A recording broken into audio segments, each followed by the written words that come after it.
Hi. 10 o'clock. Oh, okay, great. Nice to meet you. Glad you're here. That's all right. We'll get started here.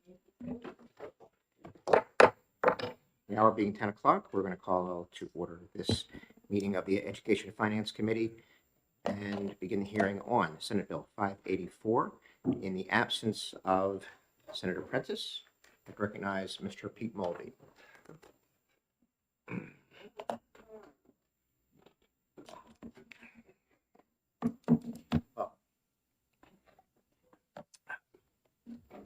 Good morning, Mr. Chairman and honorable members of the committee. Thank you for having me.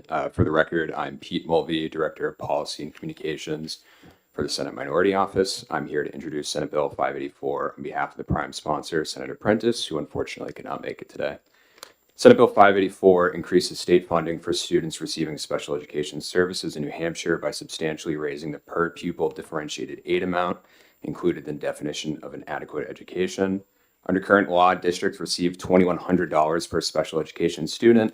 SB 584 increases that amount to $16,000 per student. The bill amends RSA 198:40-A, and the goal is to better reflect the actual cost of providing special education services, which currently far exceeds state support and is largely borne by local property taxpayers.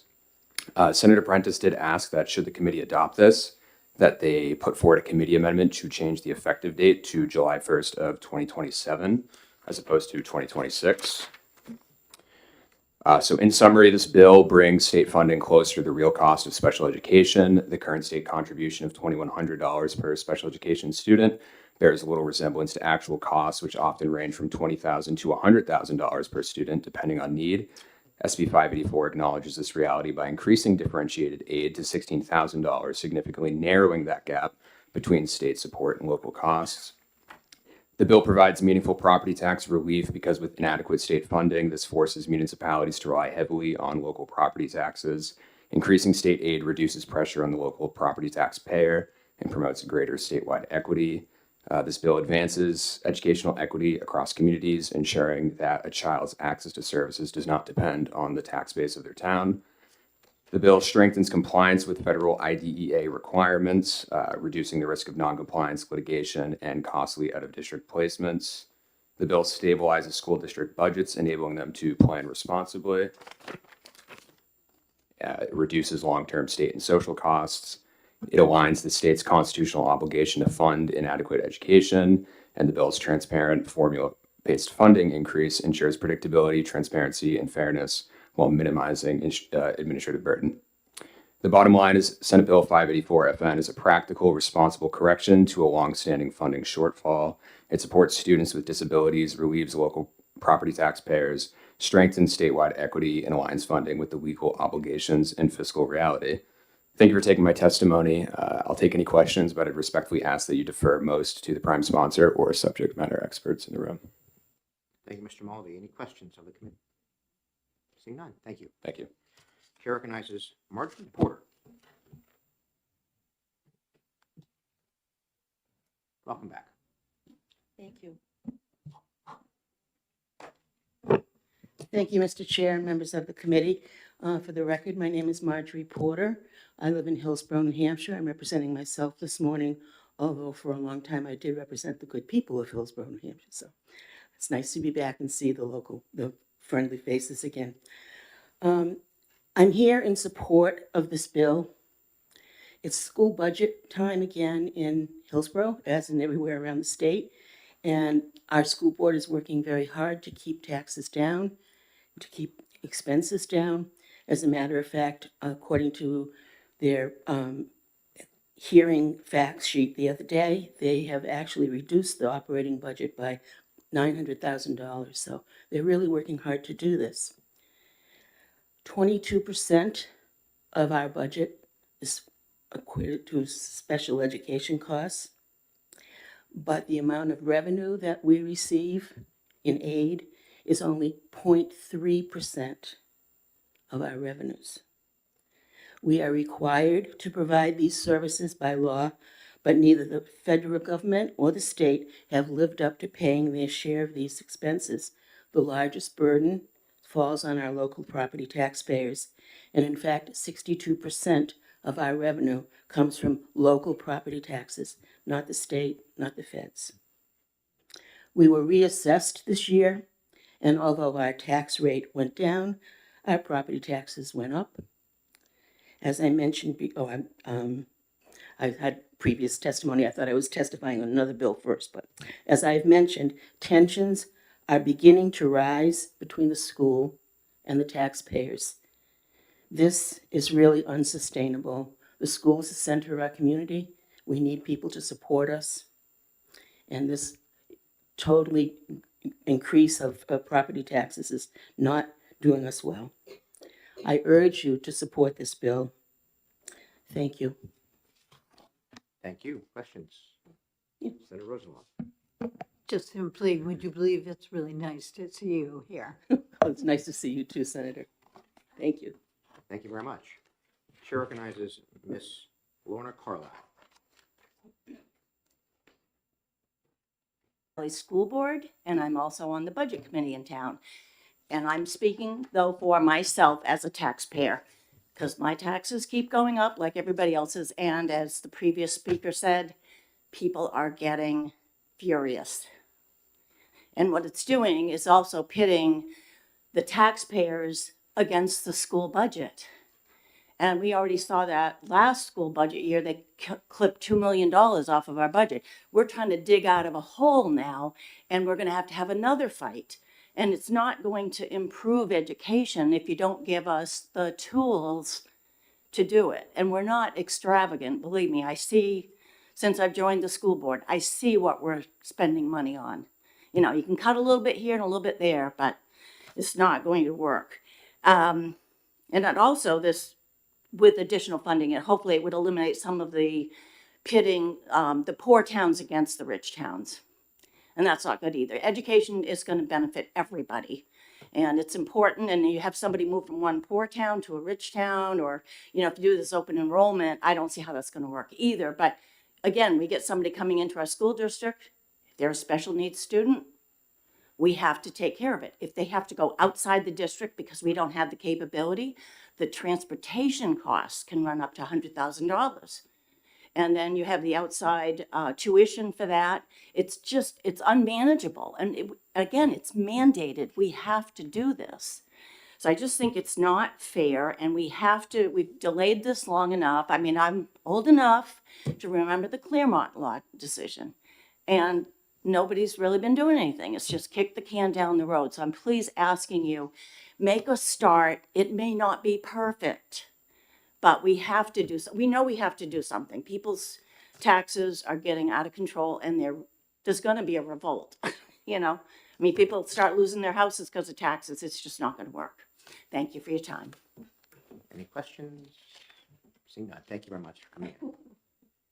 Chair recognizes Mr. Hamilton, Curtis Hamilton.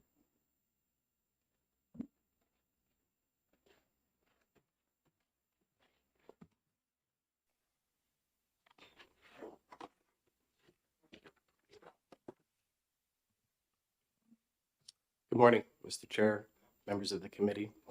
My name is Curtis Hamilton. I serve as the Vice Chair of the Conval School Board, and I'm speaking today in support of SB 584 on behalf of our entire board.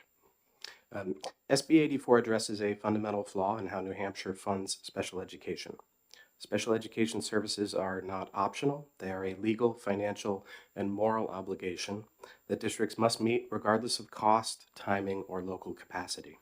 Under current law, districts received a modest adequacy add-on for students receiving special education services, while higher costs are reimbursed after the fact and often prorated, leaving local communities to carry the financial risk up front.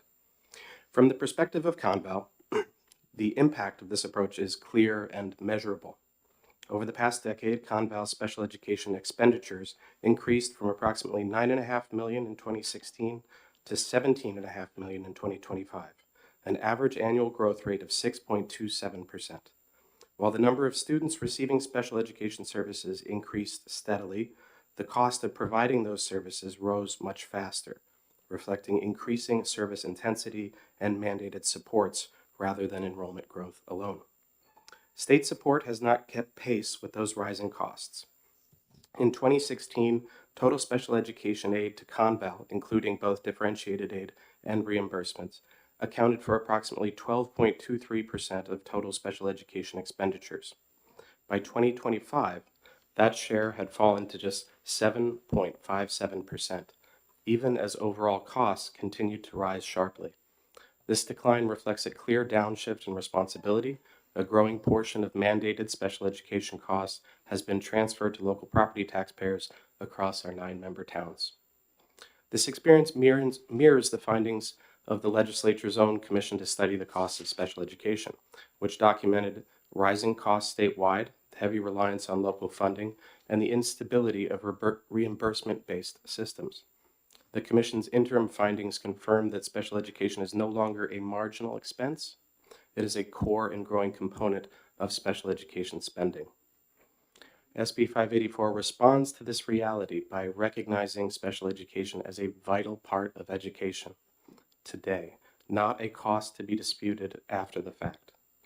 By strengthening special education within the adequacy formula, the bill acknowledges existing obligations upfront and directly reduces the share of mandated costs that must be raised locally, easing pressure on property taxpayers and stabilizing future district assessments.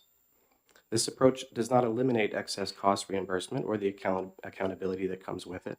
It reduces reliance on retroactive funding by better recognizing costs where they actually occur. Finally, the proposed adequacy amount should not be viewed as full reimbursement.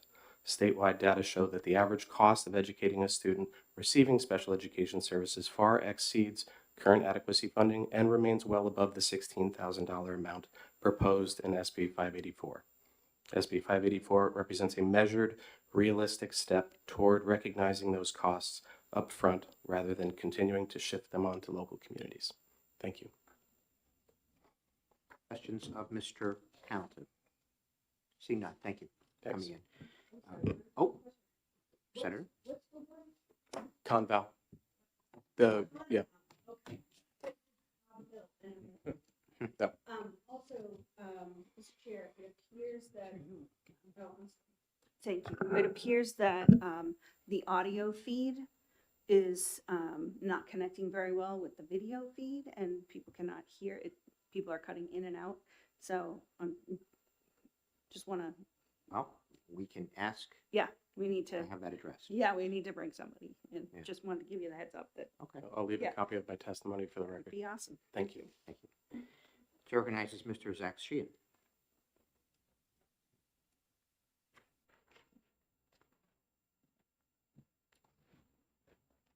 Welcome. Good morning. Thank you for having me. My name is Zach Sheehan. I'm the Executive Director of the New Hampshire School Funding Fairness Project. We're an organization that works to educate folks on school funding, the impact on property taxes, and we advocate for more equitable distribution of school funding in order to reduce reliance on local property taxpayers.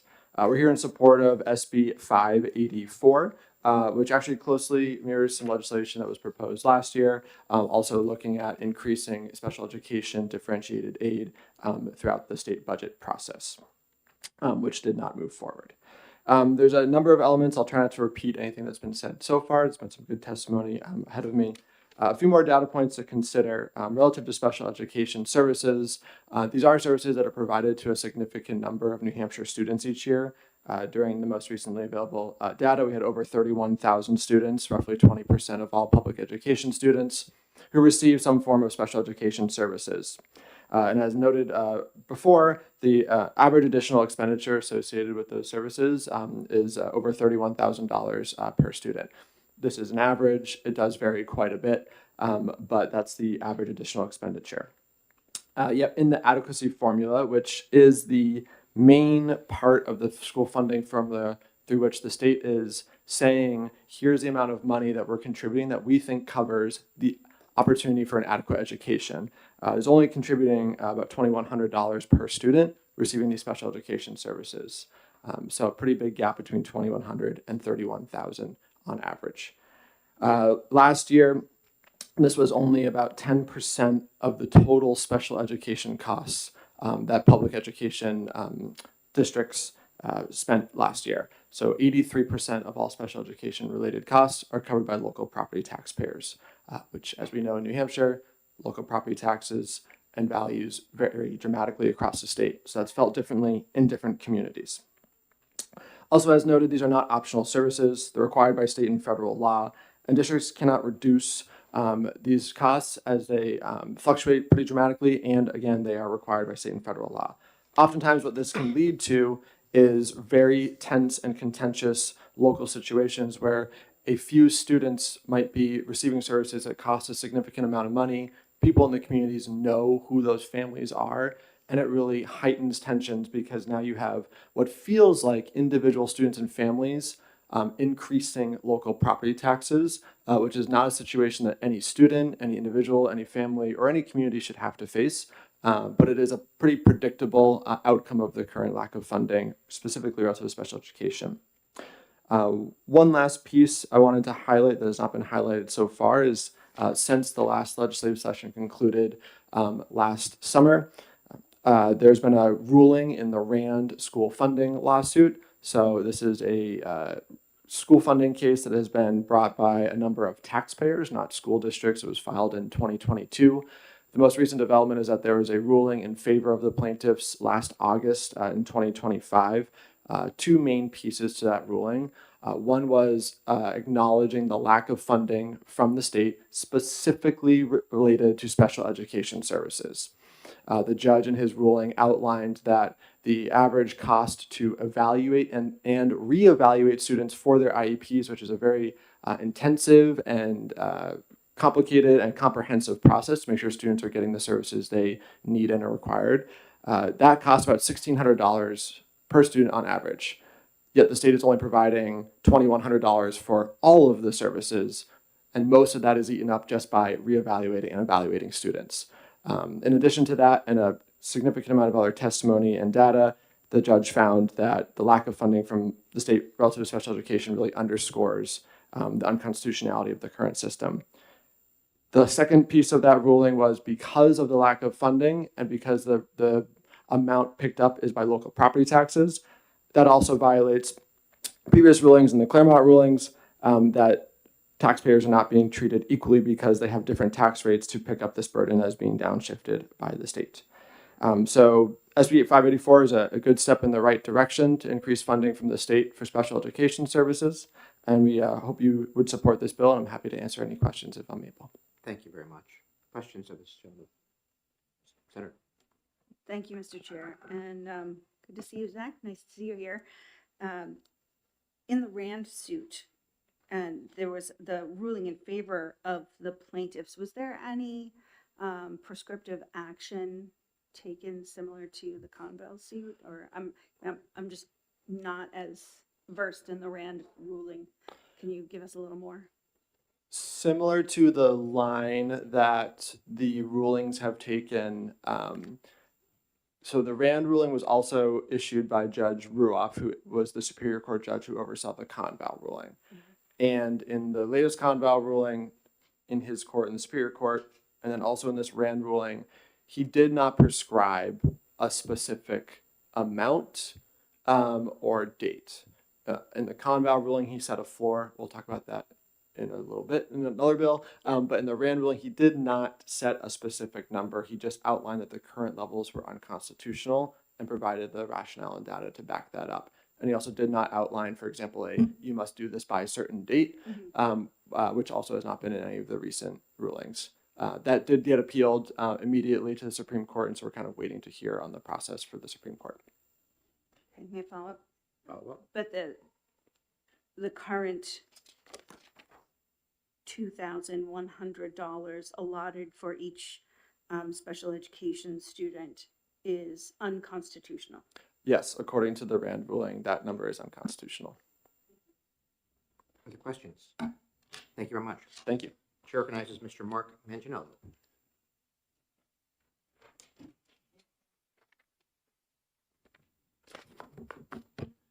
Mark Manganiello, Bureau of School Finance, Department of Education. The fiscal note is working its way through the process, but I'll just give you some numbers here. The district spend for from the Education Trust Fund would be around $420 million. For EFAs and charter schools, it would be 15 million for both of those programs. So in total, 450 million would be the ask of the Education Trust Fund if you were to enact this bill. I'm available for any questions. Questions of the gentleman? Senator? Yeah, thank you, Mr. Chair. Thank you for taking my question. You speak really quickly.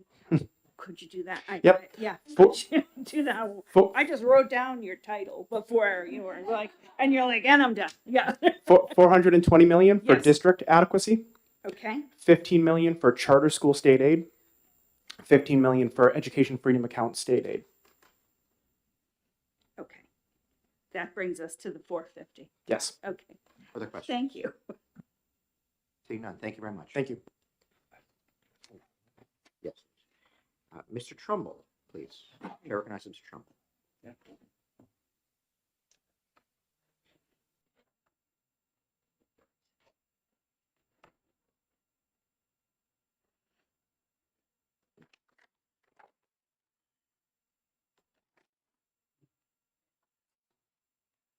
Welcome to Education Finance. Good morning, Mr. Chairman and committee members. Thank you for having me. My name is David Trumbull. I'm from the town of Ware, and I support this bill for a few reasons. First of all, I'd like to go back to the concept of the legal rights of students who receive special education. They've been established by federal law, and they require that each student who is identified receives a free and appropriate education in our public schools, regardless of the nature or severity of their disability, and they have the right to appropriate modifications so they can have a comparable education to students without disabilities. There are 13 disabilities listed in the federal law. I haven't heard it mentioned today, so it's hearing impairments, vision impairments, speech or language, orthopedic, other health impairments, intellectual disabilities, specific learning disabilities, serious emotional disturbances, autism, autism spectrum disorder, traumatic brain injury, deaf blindness, multiple disabilities, and developmental delays. These are children who deserve our respect and need our education, and we're legally obligated to provide it to them. You've heard about the numbers. I'm going to take a different approach to the numbers, and because percentages can sometimes get a little, you hear a lot of numbers. Let's think about a pizza, okay? You go to your local pizza place, they cut it in half. Then they cut it again. Now you're in quarters. They cut it one more time, you're in eighths, right? Each slice is 12.5% of that pizza. The state of New Hampshire provides 11% of the money for special education. That's less than one slice of the pizza. The federal government provides 6%. That's between Medicaid and the federal funds. That's a half of one slice. So the towns are paying for 6.5 slices of the pizza. So if you get lost in percentages, you can think of it this way. We at the local level are paying for the most, the state's paying for the least. But is the state obligated to pay for more than one slice? Yes, they are. Under the state constitution, we're supposed to educate all students in the public schools, and the state's supposed to pay for it. That was held in Claremont, Claremont 2, Londonderry decision. It's their job. It's your job, basically, representing the state. Not just some students, but all students, and that includes students who receive special education services. You've heard also testimony that the average base amount per pupil in the state is about $18,000. That's not including special ed. Special ed students, you add another $31,000. That gets you to about $49,000 or $50,000 for a student who's in special ed. So non-special ed student is $18,000 or $19,000. Special ed student is about $50,000. The towns cannot handle paying that because they don't have any taxing resources other than for property tax bases. I also want to finish with this thought, which is that special education, besides being your legal and moral obligation, is effective and provides strong educational benefits. First, the New Hampshire Department of Education did a report called Understanding Funding for Students with IEPs, and they compared New Hampshire with other states. They said, compared to the national average, New Hampshire has a higher percentage of students with disabilities educated in the regular classroom. These students who graduate is one of the highest in the country, and those who drop out is among the lowest in the country. More than 81% of students with disabilities, this is in New Hampshire, who had completed high school the previous year, were enrolled in post-secondary education or training program and or employed within 1 year of leaving high school, the highest rate in the country. In other words, we have strong special ed programs in this state. Why? You're not paying for it. It's because the local taxpayers know that this is the right thing to do, it's the fair thing to do, and they fund special education adequately. There was also a strange case in Texas. Back in 2005, they decided as a state that they were going to limit the number of special ed students they were willing to fund to 8.5%. Just out of the blue, they picked 8.5%. We know 20% of students receive special ed. Eventually, the US Department of Justice said, you can't do that. But this gave a perfect sample of what happens when you don't have special ed and you do have special ed. The result was this: without special ed, you reduce the likelihood of finishing high school by 52%. You reduce the likelihood of going to college by 38%. In other words, special ed works. I gave you a New Hampshire study. It happened in Texas as well. This bill is a very simple solution to this problem that will give stability to your local school boards. They'll know how much money is coming in. They can plan and run their schools appropriately. Thank you for your time, and I'd be happy to take any questions. Questions, Mr. Trumbull? Senator?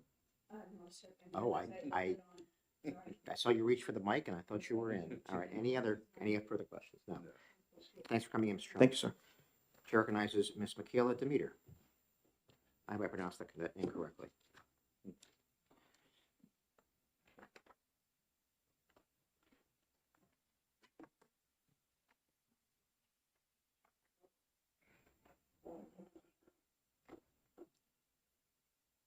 Oh, Good morning, members of the Senate Education Finance Committee. My name is Michaela Demeter. Today I'm representing the Dover School Board, on which I am a third-term member.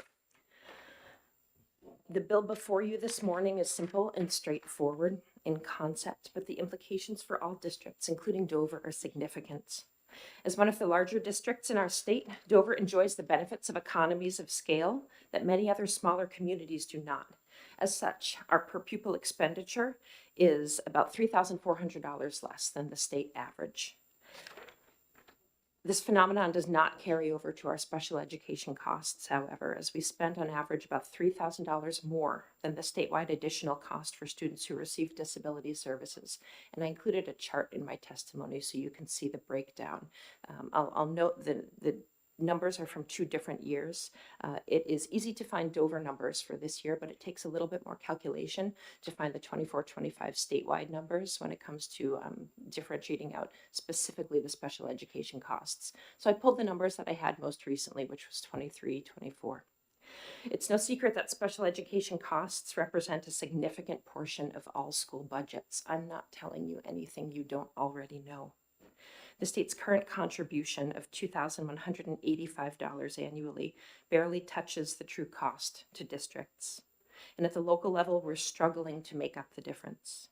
Our careful local budgeting, including setting money aside in a dedicated capital reserve fund, which not all districts do, but Dover does.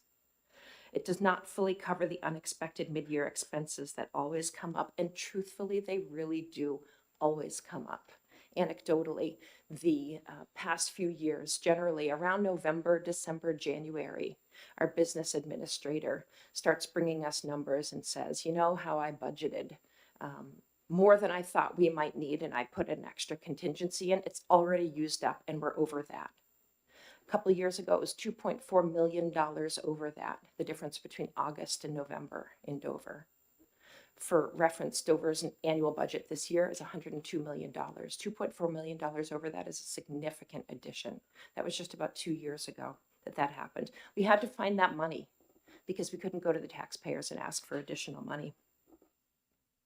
Transportation costs are a particularly volatile portion of this. Special education transportation costs are often significantly expensive. What happens is when you have a limited portion of providers in state and also out of state who can accept the students who have specific disabilities for whom Dover education locally doesn't work, we need to transport them there. What's happening is that we have to transport further and further and further away because either the local programs are full or they're not suitable for the students' needs. That transportation cost when you're bringing one student on one bus an hour away is significant. That is a significant portion in Dover of the expenses that we can and can't anticipate These are just some anecdotal observations I wanted to add in that are not part of my written testimony. But this is the nature of serving a student population whose residency and needs are constantly evolving, and whose rights to an adequate education have been federally protected for 50 years now. It's our duty and our privilege to educate students with disabilities, full stop.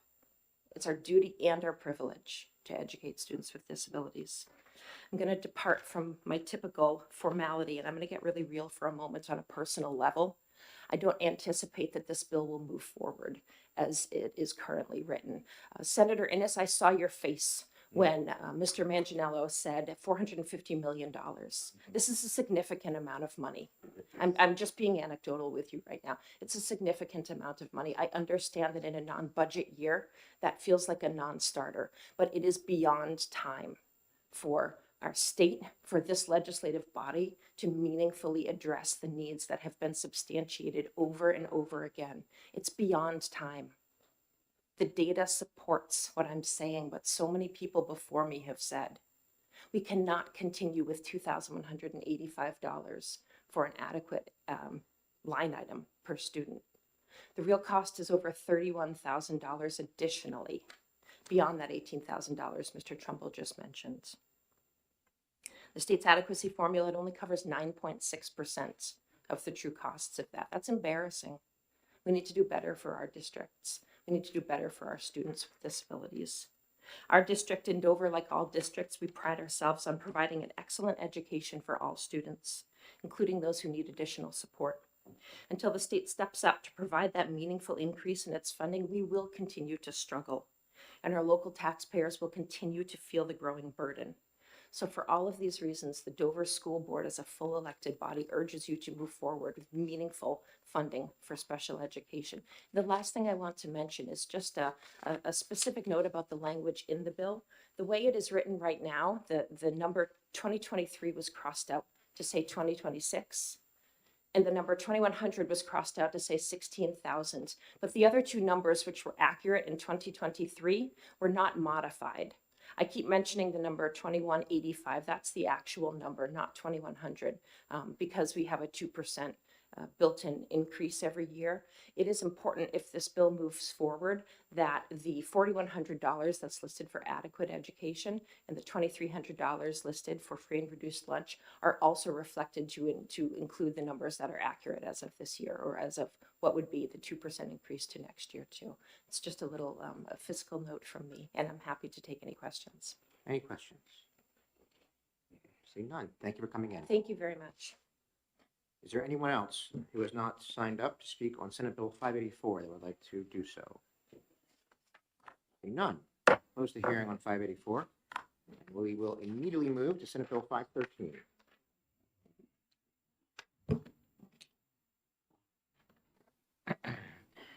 Chair recognizes Mr. Bossy.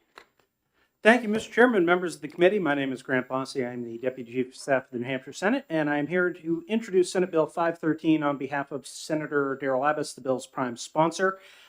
This is the second at bat on this particular bill, which he brought in last year as Senate Bill 209. That bill did not make it through the House in its form, and we were unable to concur on its final form. This bill would require schools applying for the state building aid program to engage a project manager at the start of the process when they file their paperwork. This is a common, in fact, almost universal practice.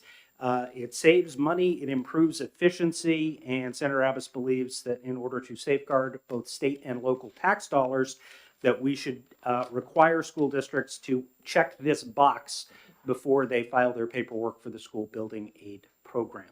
I'm happy to get any questions you have to Senator Abbas for an answer, but will otherwise defer. Thank you, Mr. Bossy. One quick question. My understanding and recollection is that we passed this bill on consent last year. Is that correct?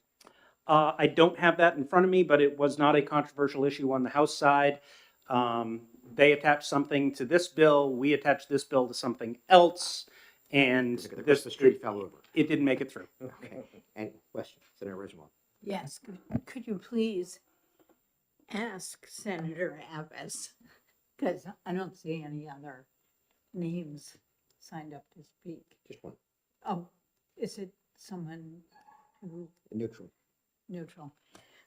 My question is, if it's just a district that's applying for school building aid, could that cause the school district to spend money, spend taxpayer money when they're not going to get any school building aid versus the current regulation that you have to hire the project manager basically when you're awarded building aid? So your question is, would this force a district to spend upfront money, not knowing if they'd Yes. end up winning at the end of the project? Yes. I will ask Senator Abbas and get you an Thank answer. you. Further questions? Seeing none, thank you very much, Mr. Bossy. Chair recognizes Mr. Mark Manganiello again, who is neutral on the bill. Thank you. Mark Manganello, Bureau of School Finance, Department of Education. I just want to reiterate some of the aspects of the fiscal note. I was talking with the administrator of school facilities. When the fiscal note, we say that these costs relative to project management is about 1 to 5% of the project. Typically, that comes into the $150,000 to $250,000 range, depending on the project. Obviously, that's an average. The bigger the project, the more money. The smaller project, the less money. The department doesn't have any data relative to the costs that would be associated if they started engaging in these services prior to receiving an award. However, we do anticipate there would be a cost associated with that. It would be a local cost. Thank you. Any questions? Seeing none, thank you very much. Is there anyone else who would like to speak on Senate Bill 513 who has not yet signed up? Seeing none, I close the hearing on Senate Bill 513 and open the hearing on Senate Bill 491. Recognize the prime sponsor, if he's still here. Anyone? Oh, Mr. Senator Waters, there you go.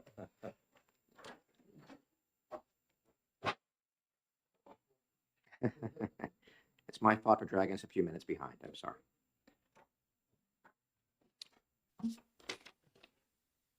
Good morning, Mr. Chairman, members of the committee. Senator David Waters, District 4, here to introduce Senate Bill 491, which deals with tuition and transportation expenses and with Education Freedom Account students and CTE. Before I begin, I just want to kind of trace out what brings this bill forward about tuition and transportation and career and technical education. And I do want to thank the Department of Education. We have the New Hampshire Career and Technical Center administrators. We have a Career and Technical Education Advisory Council established in statute. We've done a lot of work on this. Also, good conversations with the State Board of Education Chair Drew Klein about the provisions of this bill, which he's okay with. And then actually I want to, to give some thanks retrospectively to Commissioner Adelblue, because for many years he has tried to work and push forward as well this issue on career and technical education, tuition and transportation. So what brings this bill before you is primarily that issue of tuition and transportation for career and technical education centers. As you may know, we have regional agreements whereby there are sending schools and receiving schools, and there is a set formula of money from state and Perkins, federal Perkins funding for career and technical education that provides for tuition and for transportation for those students from sending schools. What we have seen over the years, and worked an awful lot with Representative Ladd over this, really over the last 14 years, to make sure that we have enough support for those sending schools in their tuition and transportation funding. It's been around $9 million. One of the issues around it that had some reluctance from the Department of Education to put an increase into the budget for that was due to a requirement from the feds of a maintenance of effort, that once you've pushed up the amount, then you have to maintain that. And I think that was up to question as to whether we'd have sufficient enrollment a number of years ago. But the good news here is the career and technical education system is thriving in New Hampshire now. There's an extraordinary number of folks at the centers, in the business community, and at DOE and in the legislature have worked to improve, expand the system. We did do concurrent enrollment. We opened up CTEs down into the sophomore level. We've done a lot to create new programs where needed and so forth. So while overall enrollments have been going down statewide for public schools and high school level, for CTEs, that we've seen some increases in places and it's holding pretty steady. So that's the great news, and it gives us confidence that we can start moving forward on providing more funding for the tuition and transportation. What's been happening now is that if there's not sufficient funding in that and we end up prorating the actual transportation down to 60% or something of the real cost, then sending schools become hesitant to send students to the receiving school. And frankly, this drives me crazy. I think any student who wants to get a career and technical education, join the workforce, particularly I have interest in the trades, but you know, it's business, it's computing, it's healthcare, it's nursing, you name it. That if any student wants to do that, we shouldn't deprive them of that opportunity just because there's not enough funding in tuition and transportation. So what's happened? We haven't had enough money, but also the formula we have been using has said that there's some cannibalization going on. You pay the tuition, and if it ends up eating some of the transportation money, then the formula for how much is provided for transportation. What this bill will do will enable, as you'll see, in part one of the bill, it allows the department rather than the State Board of Education, and they're fine with that, to work on the formula here. And they think the most important thing we do is make them into separate items so that they would be able to calculate the tuition, what's necessary for that, and the transportation, what's necessary for that. So we'd know, actually what it's going to cost, and not have this kind of $800,000 or so bleeding of one budget into the other. That will be very important for the department's planning, and I think we'll be able to make a commitment perhaps in the next budget to get the funding up to where it ought to be in these lines. I'd like to skip over part two for now and continue with the transportation down into part three. Please note there that I had proposed, if we were going to have the Department of Education, rather the State Board, develop the plans on tuition and transportation, that they also might do the rulemaking. But I've heard from the Department of Education, they do all the rulemaking. They do the rulemaking in tandem with the State Board and everything. So there's no need for that change. So let's strike the department there and leave it as is. And then you'll see on the next page on section 4 that what this allows here is to establish these separate funds for tuition and transportation. So that's that part of the bill. And I think this is, absolutely necessary, fruit of a lot of years' work. My thanks to Commissioner Davis for this commitment to this step. Means that now we can do what we need in the budget. The other part of the bill I developed, as some of you may know, I've been working for several years now to make sure that EFA students have access and students who are non-public schools have access to CTE. Homeschoolers, non-public schoolers, and so on and so forth do in statute have access to these programs, but actually making that possible for them to be able to go, and if they're going to a school that's far away from their home district, that they'd be able to go to a school closer to the district. We did that last year for the EFA students. Good move.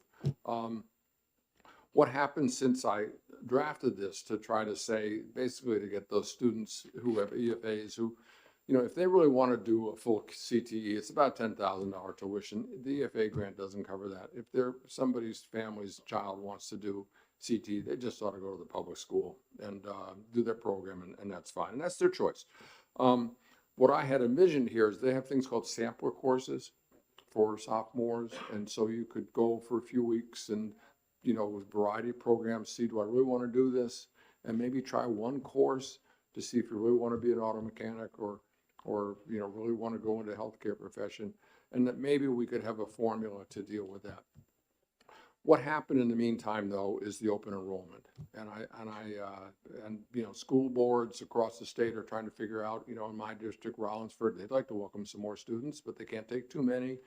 So I just think on that part of the section of the bill, section 3, I just like to pull that, because we're going to be doing a lot more work on EFA students and the open education in general, and I'm certainly going to be focusing on what we need to do to make sure that that can work for students who want to do CTE, but we're not ready yet on that. And this is what I've heard from the school boards and from educators in the department, thinks this is probably good to wait on that as well.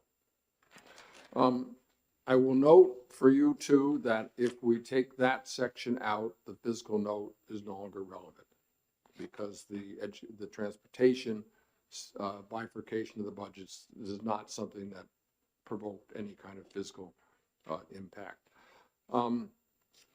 So what I would like to do, Mr. Chairman, is I think that very shortly, maybe even by the end of this week, I'll have an amendment for you, so you can have it before you by early next week when you next meet. I think it'd be a fairly simple amendment, just taking out that word and not doing the strike in section 3, letting the other sections stand, but then taking out section 2 there.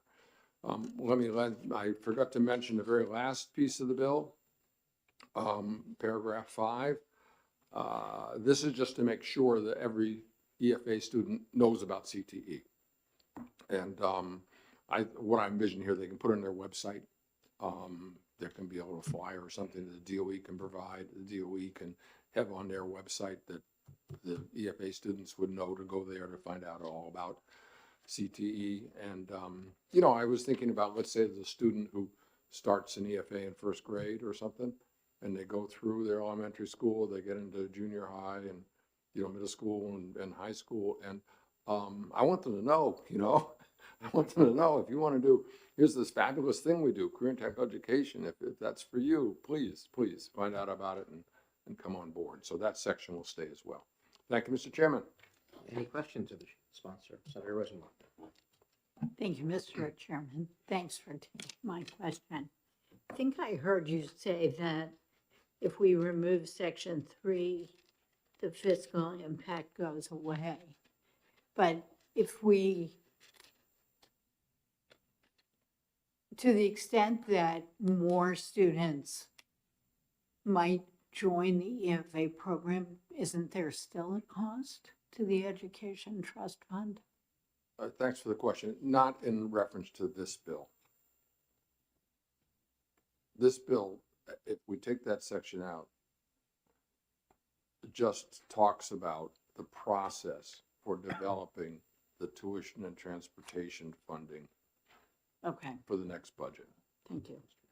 Speaking. Any further questions? Seeing none, thank you, Senator And Wong. thank you.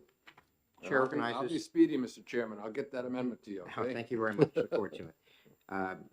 Welcome back, Mr. Manganiello.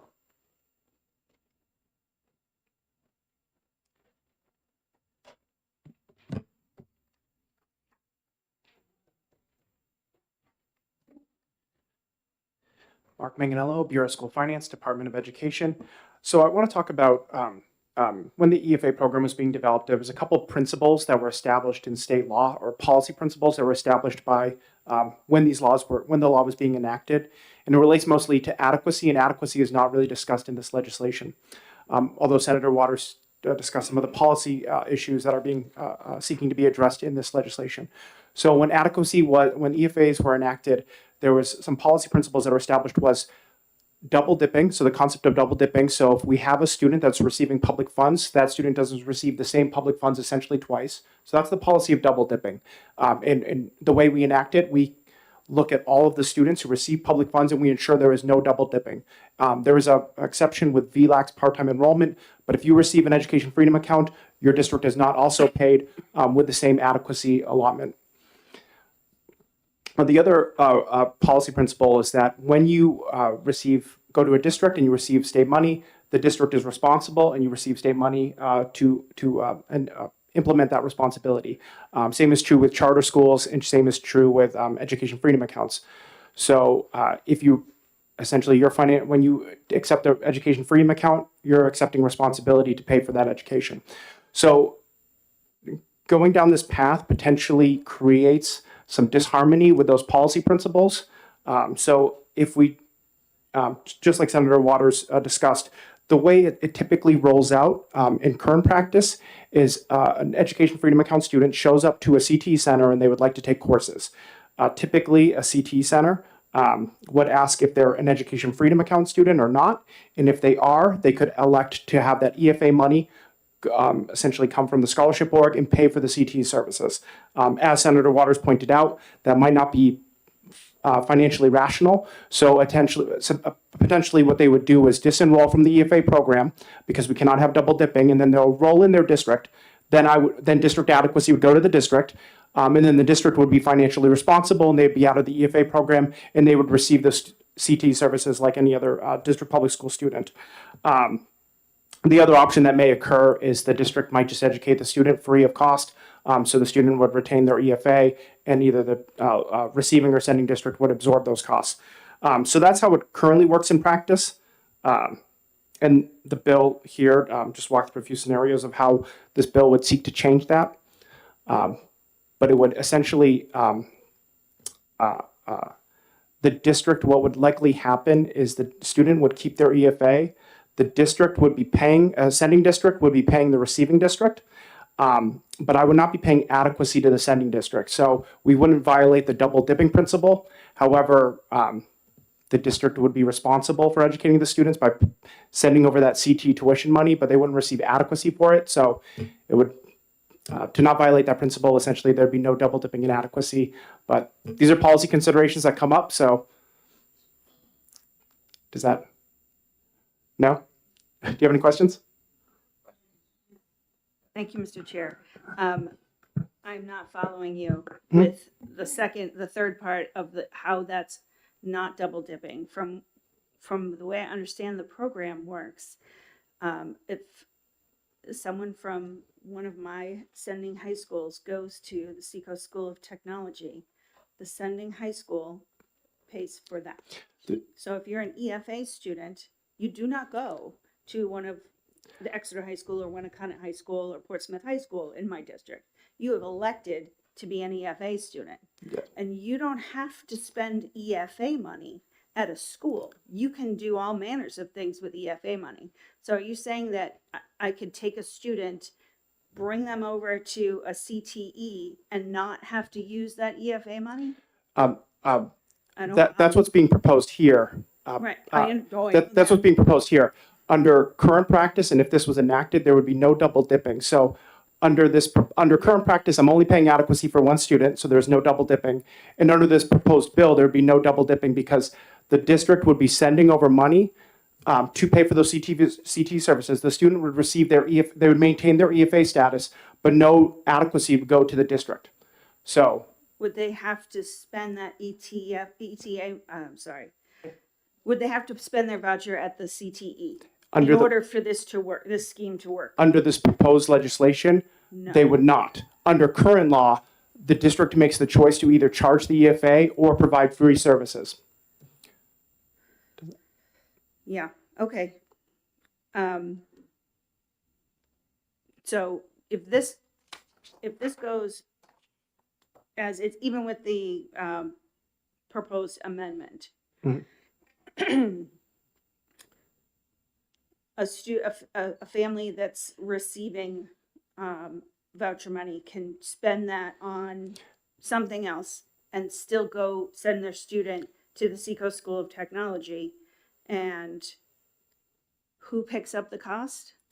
The sending district, The sending or district, if they're yeah. from, or the receiving district, whatever, the district would pay for that. Yeah, if it's within one Yep. district, so now that student is getting the public education money and They're getting local public education money. Local. But the state money is under state policy and under this proposed legislation, there would be no double dipping of adequacy. Your understanding is correct. Yep. Okay. All right. Thank you. Further questions? Thank you very much. Chair recognizes Mr. Glenn Nielsen. Mr. Nielsen? We waited him out. Mr. Hawkins? Oh, thank you, Mr. Hawkins. You signed in opposition. Last speaker, Steve Rothenberg.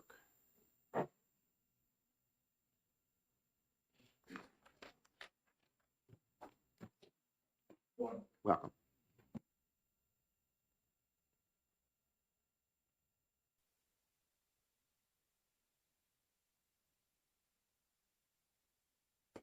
I apologize, I get the speaker on now. My name is Steve Rothenberg. I was the CT principal in Concord for 14 years. I retired a couple of years ago. And I've just been following this and help sort through it. My credibility here is that we had the largest number of sending schools in our region. And I spent a lot of time building those relationships by talking to principals, superintendents, parents, students, and trying to understand the power of CTE, what it meant to them, and were we giving them value when a student has to hop on a bus from Kearsarge, ride a bus for an hour and 10 minutes round trip to come to Concord for an hour and a half. So I'm very familiar with sort of that space. And I'm not here saying I'm for or against this bill. I think Senator Waters' testimony was good. It's like you're trying to figure out a better model potentially for tuition and transportation. I guess maybe when I think about how this resonates, I think the sending schools have been downstream for a long time. And I think that to understand who are sending schools, if you're not that familiar with the system, if you're in this region, you have Hillsborough, you have John Stark, you have Pittsfield, you have Pembroke Academy, you have Bow, Merrimack Valley. And they've been good team players, eating their share of the cost and sending a student over. So when I see the last line of this proposal, where it sort of trickles out and in the end just says the sending school is going to pay, and even the student is receiving a voucher, it reinforces Senator Waters' testimony that it'd be really good to really look hard at this and understand that subtlety of accepting a voucher and the sending school's obligation. I was a believer when I did this work that if I took a particular region, at one point in time, we were good at what we did, and there were X number of kids who wanted to come to CTE. As we got better and our enrollment grew, it grew 50% in my time, there were more kids. I believe that whether that kid's on a voucher, whether that's students at the public high school, whether that's students at a private school, whether that's students homeschooled, whatever it is, there's still going to be X number of kids who want to go CTE. And I think the most powerful thing is we need to get them to CTE, help them flesh out their future. And almost 10,000 students in the state do it right now. It's a huge entity. So my testimony is not for or against. It just puts the value of Senator Waters' comments about this is a delicate matter. I think the state has expertise in tuition and transportation. They should be separated. It should get your attention. And I'm here to vouch for those sending schools, saying you can't keep pushing it back on them. It's hard to be able to do that work. Thank you. Any questions, Mr. Rothenberg? See none. Thank you. Thank you for the time. Is there anyone else who did not sign up who wanted to speak on Senate Bill 491? Is that it? That's the next one? Okay. Seeing none. Close the hearing on Senate Bill 491, and we'll move to Senate Bill 582. Okay. Recognize the prime sponsor, Senator Altshuler.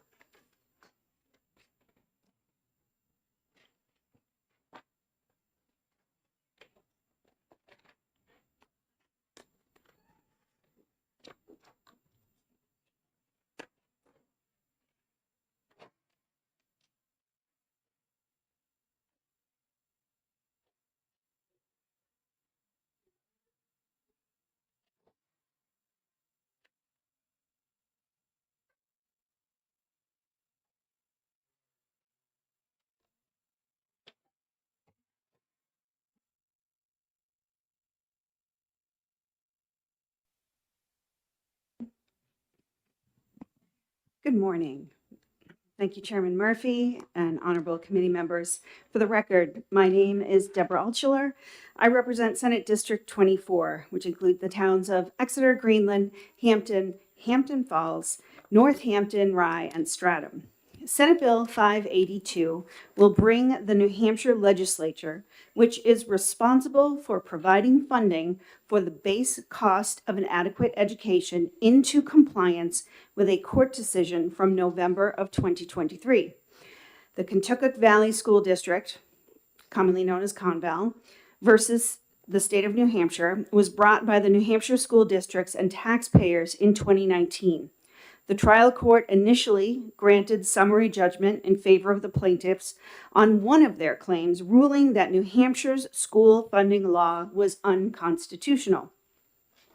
But the New Hampshire Supreme Court reversed that decision in 2021, ruling that determining the components of an adequate education and their cost required fact-finding.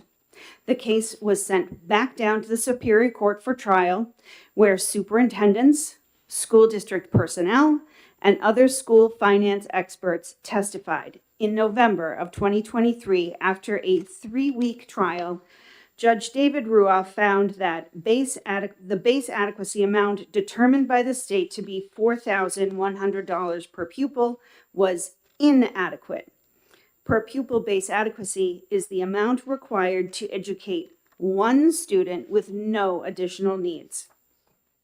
Judge Ruoff concluded that the components of an adequate education not only include resources such as teachers, instructional materials, curricula, libraries, and technology, but also transportation, facilities maintenance and operation, and school nurses. Judge Ruoff provided what he called a conservative minimum threshold, that base adequacy must exceed $7,356.01. He ruled that the current funding law was unconstitutional and ordered the state to immediately increase base adequacy to amount exceeding $7,356.01. There's a QR code available on your on the back of your testimony, which links you to the New Hampshire Education Law Center article from July 30th of 2025, titled New Hampshire Supreme Court Rules State Violated Constitution by Underfunding Public Schools. The Honorable David Ruoff wrote in his decision, quote, "What is the base cost to provide the opportunity for an adequate education 239 years after that fundamental right was ratified in our Constitution?" The short answer is that the legislature should have the final word.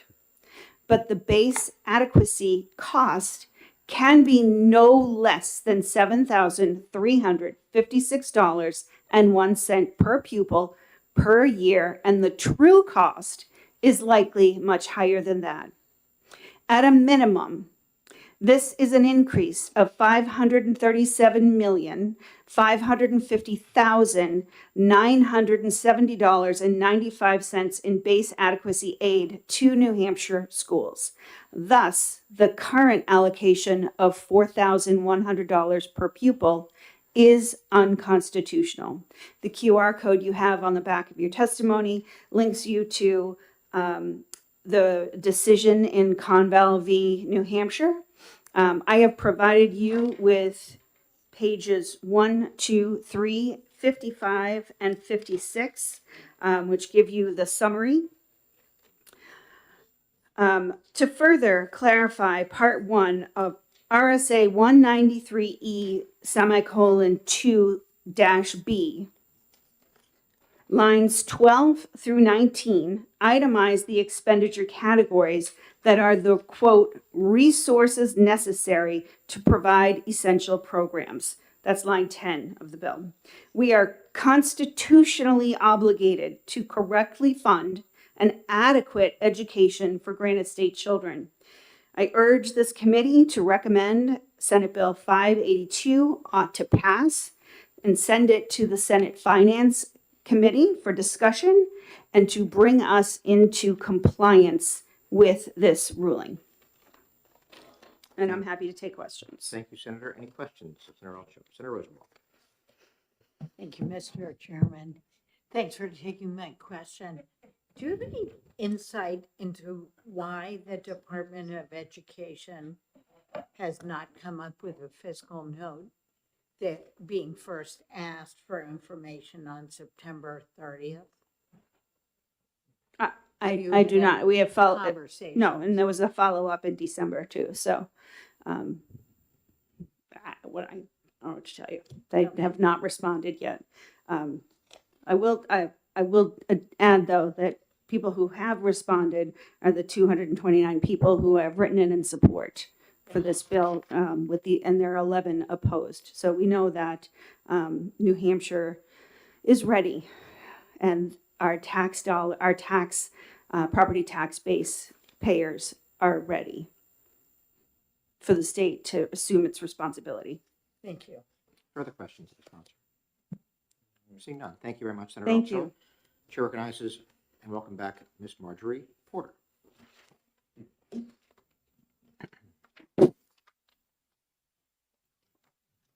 No.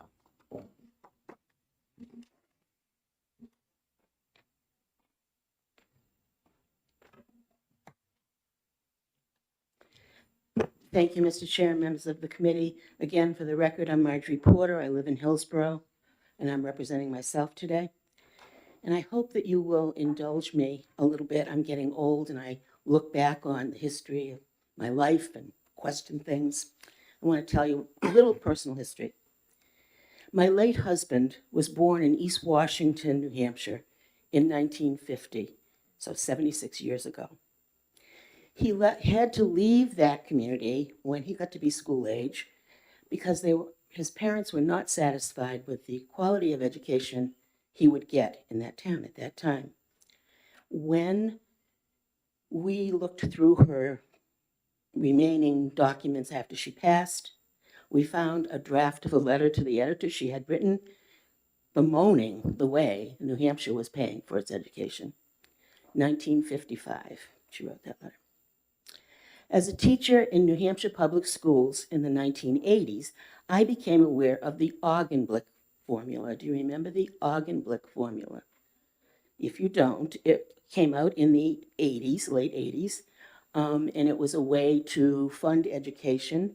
The state promised to pay 8% of educational costs, these mostly sent to the communities most in need. What a surprise, they didn't fund it. So that resulted in Claremont 1 in the 90s, Claremont 2 in 2006, finally some money, but woefully short of the true cost of educating our kids. Before they filed a lawsuit, in 2019, I filed a bill on behalf of the Conville School District to bring funding to a more realistic level, including the cost of transportation, a heavy expense in rural districts, but of course that bill was ITL.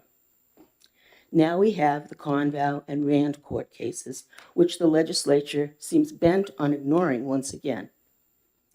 Meanwhile, property owners are groaning under the weight of rising property taxes, exacerbated by the rise in property assessments as market values rise. Property poor towns are especially hard hit.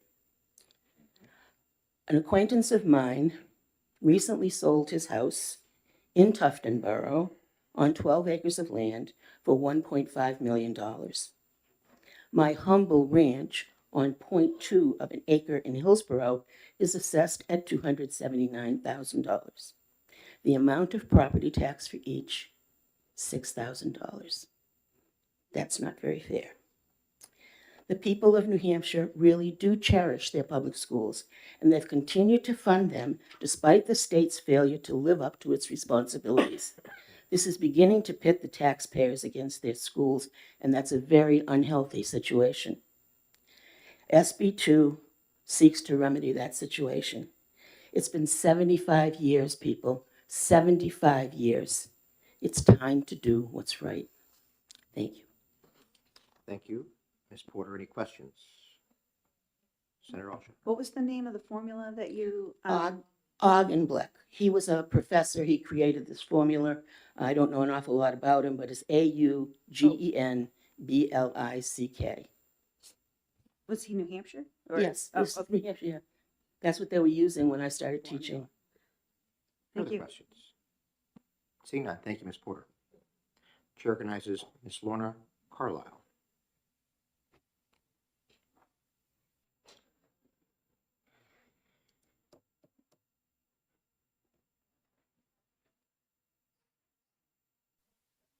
There, okay. Back again. Good morning still.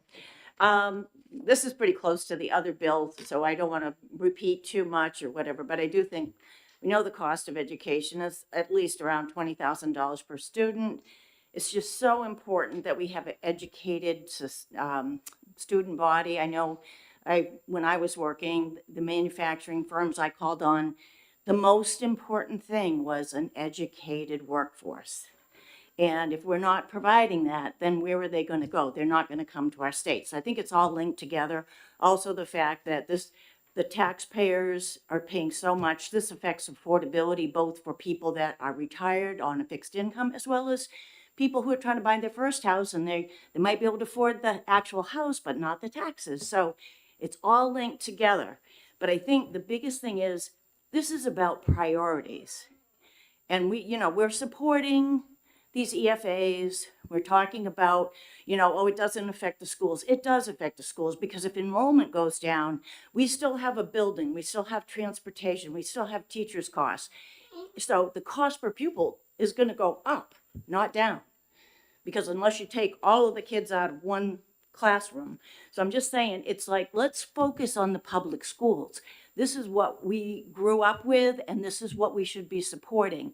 And I just feel like this is the base adequacy, even the $7,300 is, we know it's not going to make a huge difference, but at least it's a start. But this is policy decisions, and I think we have to look at it that way and say, let's support our public schools, and this is what's best for New Hampshire. Thank you for your time. Questions of the committee? Seeing none, thank you very much. Chair recognizes Mr. Trumbull. Welcome back, Mr. David Trumbull.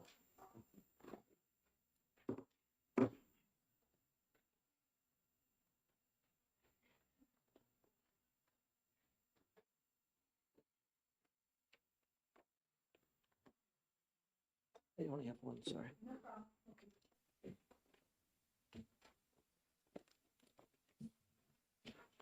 Thank you, Mr. Chairman and committee members. My name is David Trumbull from the town of Ware, and I support this bill to fund adequate education in the state. A couple of points. First, it is the state's duty to fund the public schools. To go back to the Claremont case, the original case, it held three important things. First, it's the state's job to fund the public schools, not the town's job. That's very clear. Second, the education provided must be adequate. And third, the duty extends only to the public schools. The voucher program is a voluntary program. The state is not required by the Constitution to have any money going to private schools. It's optional. But we are required at the state level to fund the public schools. The second thing is, some people say, well, gee, did the court have the right to tell us, the legislature, what to do? I would argue that they not only had the right to, they had the duty to. Going back to Marbury versus Madison, it is the courts, the judicial branch's job to point out when legislation is unconstitutional. And your bills to fund the public schools inadequately are unconstitutional. Third, as for the dollar amount, it's $73.56. That was a 2023 case. A basic cost of living adjustment since then makes it pretty clear that that number today would be at least $8,000. So I would urge an amendment to just do a cost of living adjustment over the last 3 years. As was stated by Senator Altshore, the figure was actually closer to $10,000 at the time. That was the testimony of Dr. Saunders. It was even the testimony of the witness who the state had originally hired to look into this. We all know you cannot support a student in any school, a private school, a charter school, or a public school on $8,000. It averages close to a little bit less than $20,000. The last question is this funding important? Yes, it is. It's an investment in our state. You may be looking at it as a line item on your budget. I don't see education as a line item. I run a small business. There's a difference between operating expenses and investments. Education is an investment in our state. It's an investment in every one of our children. It's an investment in our economy and our democracy. 90% of our children attend public schools. Even if your personal preference is to fund private schools, what kind of a state are you going to have if 90% of the children do not get an adequate education? This extra $3,000 will help, especially towns that don't have strong property tax bases. What happens in those towns? They can't keep their teachers.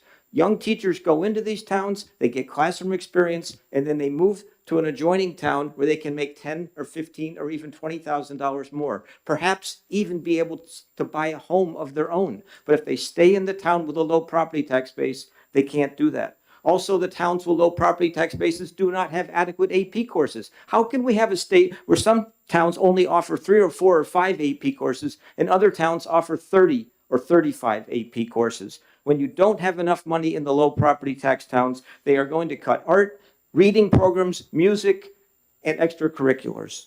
Look at Claremont. We know they're going through a crisis up there. Had they been receiving the amount of money they were supposed to receive since the original Claremont lawsuit for base education and special ed, they would have received almost $200 million in the last 30 years. They wouldn't have been in the crisis they were in right now. Lastly, does spending on education work? I'll leave you with this. Professor Karobo Jackson from Northwestern University, he looked at 32 studies, and he concluded that a 10% increase in per pupil spending for all 12 years, especially for low-income students, what does it get you? 9.5% higher earnings, 6.8% reduction in adult poverty. He says, in fact, a 25% increase is sufficiently large to eliminate the attainment gaps between children from low and high income families. You're the Education Policy Committee. You know that one of the great variables that holds true is families with children in higher incomes outperform children in lower income families. You can eliminate that gap with a 25% increase in funding. This bill is only asking you to spend $3,000 more. This bill would achieve these objectives. It's certainly worth it. It's an investment in our state. It's not a line item. Thank you. Thank you, Mr. Trumbull. Any questions from the committee? Seeing none. Thank you very much. Thanks, sir. Chair recognizes, and welcome back, Mr. Mark Manganello.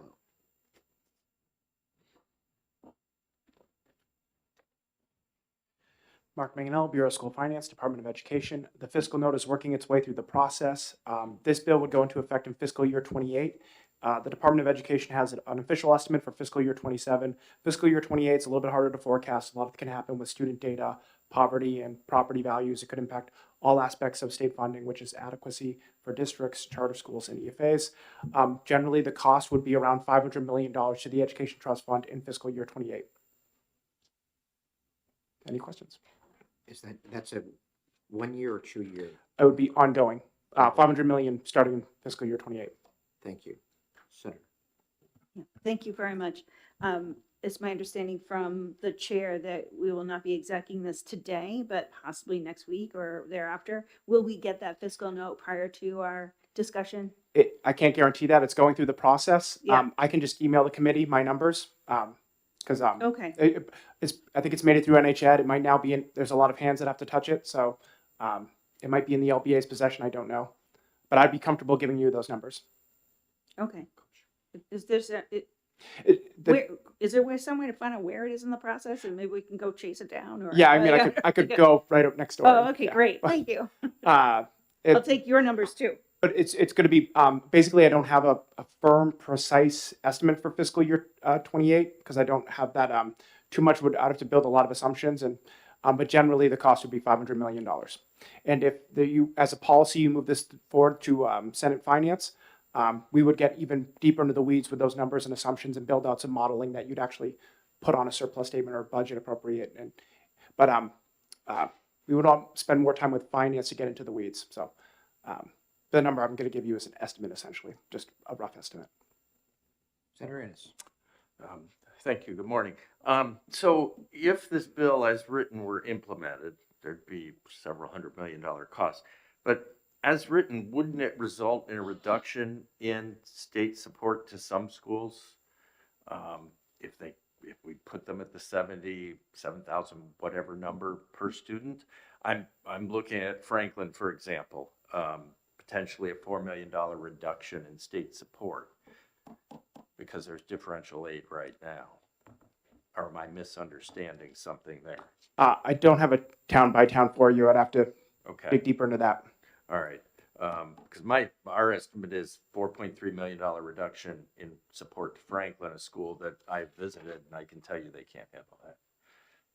So, okay, well, maybe once we get the fiscal note, we'll get some clarity there. Thank you. Any further questions? Yeah. Senator Rosenwald. Thank you. Following up on Senator Innes's question, doesn't this bill just affect base adequacy aid and not free and reduced meals, special ed costs, English language learners, so the differentiated aid would not be affected by this bill? Yeah, that's correct. I think it just increases base. So there's a lot of bills going around. So there's no reduction in funding, just increasing base. Thank you. So no district would be harmed. I can't think of any scenario where they'd be harmed. Any further questions? Seeing none, thank you. Chair recognizes Ms. Megan Tuttle.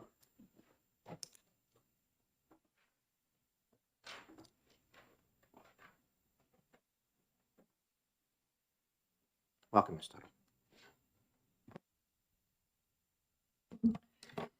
Thank you. Good morning, Chairman Murphy, honorable members of the Senate Education Funding Committee. For the record, my name is Megan Tuttle. I'm president of NEA New Hampshire, largest educator union in New Hampshire, representing about 17,000 educators, ESP teachers, etc. We're here today in support of Senate Bill 582, modifying the cost of the base cost of an adequate education. Excuse me. As you heard before, while the statewide average of per pupil spending puts us above the median in the country, we are 50th, dead last, when it comes to the state share of funding for public education. The state, on a statewide average, only supporting around 25% using that metric, has an increasing negative effect for communities that struggle to maintain higher than average property values, and so they're really left with this horrible choice when trying to meet the challenges of today's climate. Do they pull back on already stretched services our students need, or do we ask more of property taxpayers in the communities? It's not our students' fault, nor the educators' fault, that educating students requires resources. It's certainly a different world than when I went to school, or even just several years ago when I was in the classroom, having been a social studies teacher for 18 years. The needs of children have grown. Meeting those needs and ensuring that they can reach all their full potential is an investment. It's an investment that voters in New Hampshire continue to make. They're doing their best to help that ensure schools can meet today's challenges for tomorrow's generation. Senate Bill 582 is an opportunity for the state to do more of its part. Educators continue to tell us what students need to thrive. For every public school to have the resources needed to foster supportive learning environments for all. That means not having to do what some communities are faced with as they head into their annual meetings or approach the end of their fiscal years and the time frame in which they notify teachers of their contracts for the following year. Just yesterday, and we just mentioned this, our teachers in Farmington received a notice from their superintendent that there was going to be a reduction in force for teachers due to budget constraints. This is on top of an already stretched school staff. The result could be larger class sizes and student needs that are going to go unmet. Farmington is not alone in this experience, unfortunately.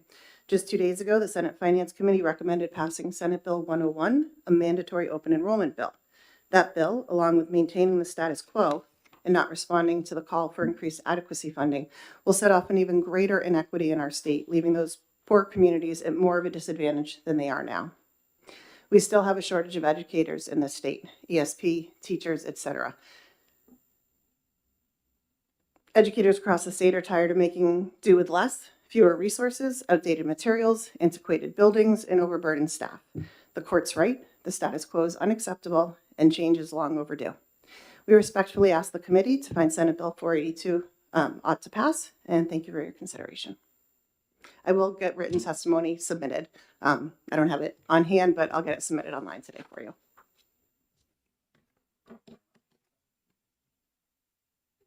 Thank you.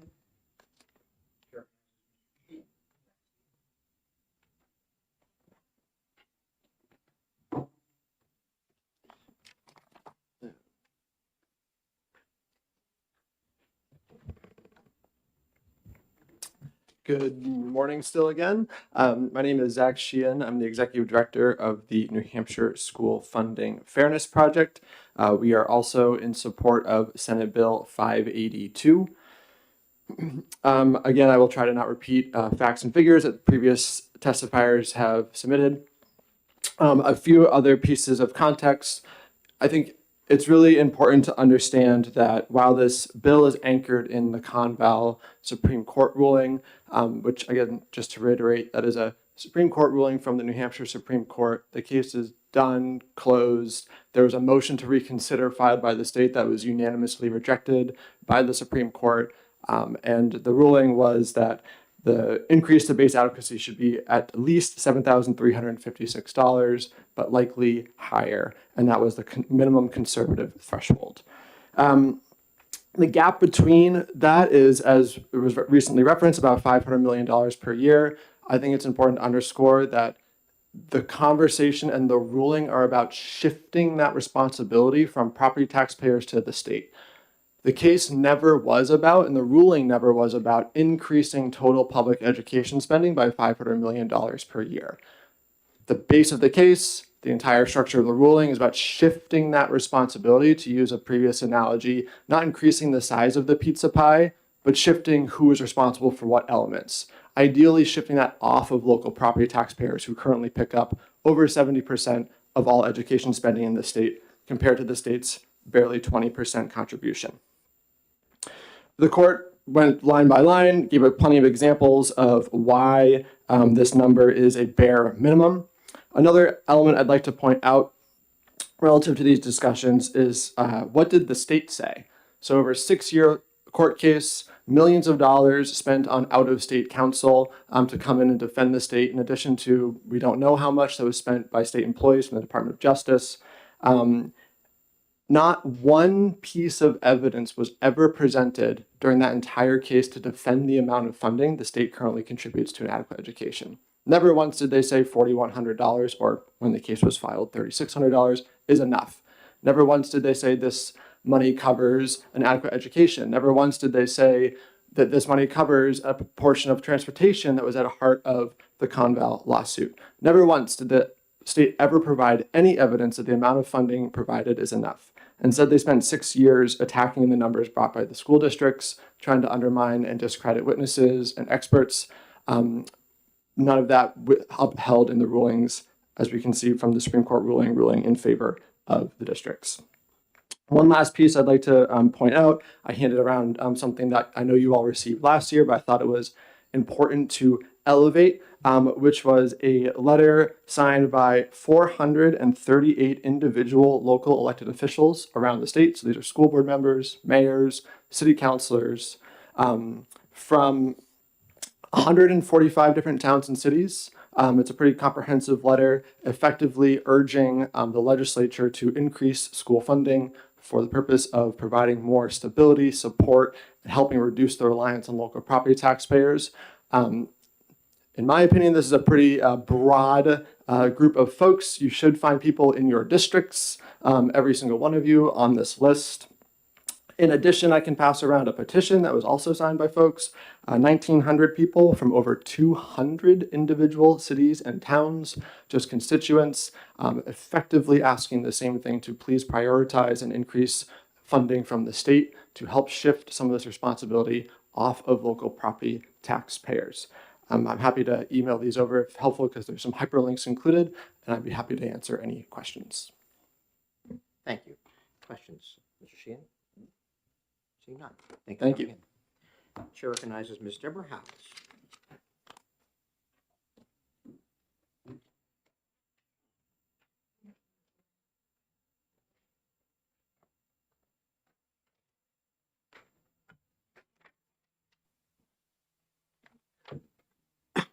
Okay, yes, this is on. Good morning, Chairman Murphy. My name is Deborah Howes. I am president of the American Federation of Teachers New Hampshire, the educators union with 3,500 members in New Hampshire, mostly in pre-K through 12 public education, as well as public and private universities and city and town services. So we're here in support of SB 582 because it makes a real start on the state fulfilling its obligation to public school students in New Hampshire. And the state does have an obligation to adequately fund public education. We've heard several people go into that. It's high time we make a good start on raising the base adequacy aid. One thing that is really important in this bill is that it expands the definition of what adequacy means to include those important building blocks for a adequate education, to include teacher salary and benefits, counselors, librarians and nurses, school nurses, technology support and instructional materials, professional developments, custodians, transportation, facilities and maintenance, because if you don't keep the buildings up, you have to replace them more often. And, things like heat, which aren't a luxury in New Hampshire. Those were not all considered when the current adequacy formula was put together. Some of them were, but not all of them. That's why the adequacy formula is so out of whack to the real cost of running our schools. But those things were all considered in the court case. And that's why we need to have adequacy redefined. What happens when the state underfunds our school is our local property taxpayers have to pick up so much of the cost. And in many of our districts, they can't dig any deeper into their pockets. And many of the costs that go into funding a school rise faster than the rate of inflation, such as healthcare costs, such as transportation costs, such as utility costs, such as the cost of special education. And all of those students have a right to a public education so they can make the most out of their life opportunities.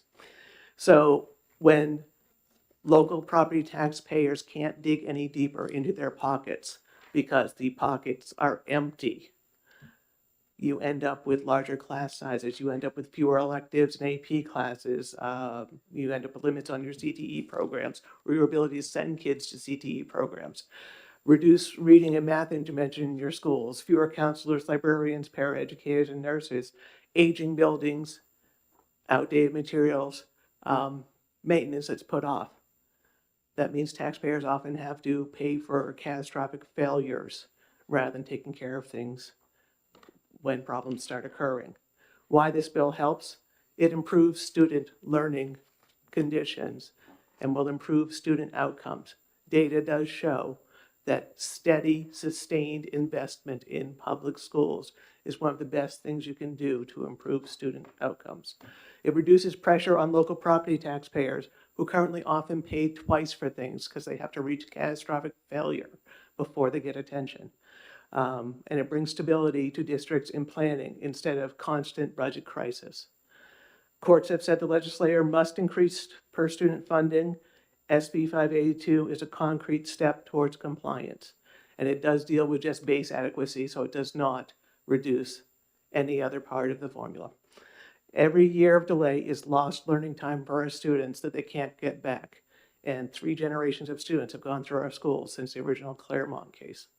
It's about time we do something. That was the early 90s, 30 years. AFT New Hampshire urges you to find SB 582 ought to pass. It is time. We can't keep waiting. Thank you very much, and I have emailed my testimony to you. Thank you, ma'am. Any questions? Okay. See none.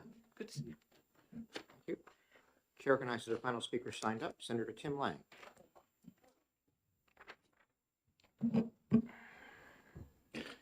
Thank you, Mr. Chair. For the record, I'm Senator Tim Lang, the senator for the Lakes Region, District 2, covering the towns from Campton and Thornton all the way down to Guilford and Laconia. I'm speaking in opposition to this bill. While I don't necessarily disagree with the conversation, the one thing that is dramatically missing from this bill is how we're going to pay for it. What's the revenue? How is this going to be done? As you know, as the chair of Ways and Means that deals with the revenues, and Mr. Chair, you're my vice chair on Ways and Means, so I know you know the revenue conversation. This bill has a $536 million price tag to it. That was the number that was issued developed when the ruling first came out. As you also know, Mr. Chair, the only tax that we have that goes to 100% of education is the statewide education property tax. To meet this requirement of a $536 million add to education, everybody's tax rate would go up approximately $1.80 per thousand. At a time when citizens are screaming about property taxes, the passage of this bill and having to recover that tax, that expenditure cost through a tax would result in every single property owner's tax going up by $1.80 per thousand, with no guarantee that any other taxes are going to go down. It's a straight increase. With no guarantee on the other side, locals will reduce their burden or anything else. So I just wanted to speak to the revenue side of this conversation and make it absolutely clear what this policy means if it's brought forward. It didn't come in with a solution on revenue. It just came in with an expenditure cost. And so I wanted to make sure the members of the committee were made aware of that. Thank you, Senator. Questions? Yeah. Senator Rosenwald. Thank you. So thank you for taking my question. I assume you're talking about the statewide property tax having to go up. SWEP, the statewide Yes, education SWEP. property tax, which is our only tax that 100% goes to education. Goes to education, but wouldn't the state have other choices from the other revenue sources that we already have? So For again, example, you we would could be, put more of the BPT or more of the business taxes into the education trust fund. We have other revenue sources at the state, but only one kind of revenue source at the local level. Isn't that true? so thank you for the question. So again, you could, the bill doesn't speak to that at all. It doesn't speak to statewide education property tax, but that is the only tax that's 100% for education. We do have other taxes, the business enterprise tax, business profits tax, the rooms and meals tax that go to various forms of education. But again, if you change the percentages that happen to that, you haven't spoken to where the $536 million in other programs are going to come from. Are you going to cut Department of Health and Human Services and services we offer there? Are you going to cut state police? Are you going to cut Department of Environmental Services? Where are you going to find $536 million without raising some new tax? And that was my point. Having served both on Ways and Means that deals with revenue as well as finance this term that deals with spending, the state doesn't have $536 million. So you're raising a tax on somebody, you're shifting the cost of a percentage and taking away from some other agency in the state.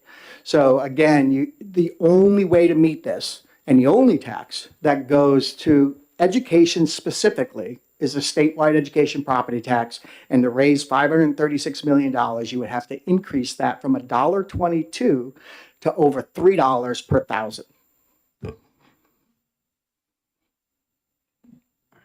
Senator Altshuler. Thank you, Mr. Chair. And thank you, Senator Lang, for taking my question. So this bill, if you take a look on, the one page that it is, it actually does not mention SWEPT. And this bill is Senate Bill 582 FN. So it does have a fiscal note and would be statutorily required to go to the fiscal committee. So the decision about whether and how to fund this is not the purview of this committee. Could be a consideration, but to suggest that this would automatically take from Health and Human Services or that we might have to take from Fish and Game is, speculative and not within the purview of this committee. So there are other bills. Is there a question for me?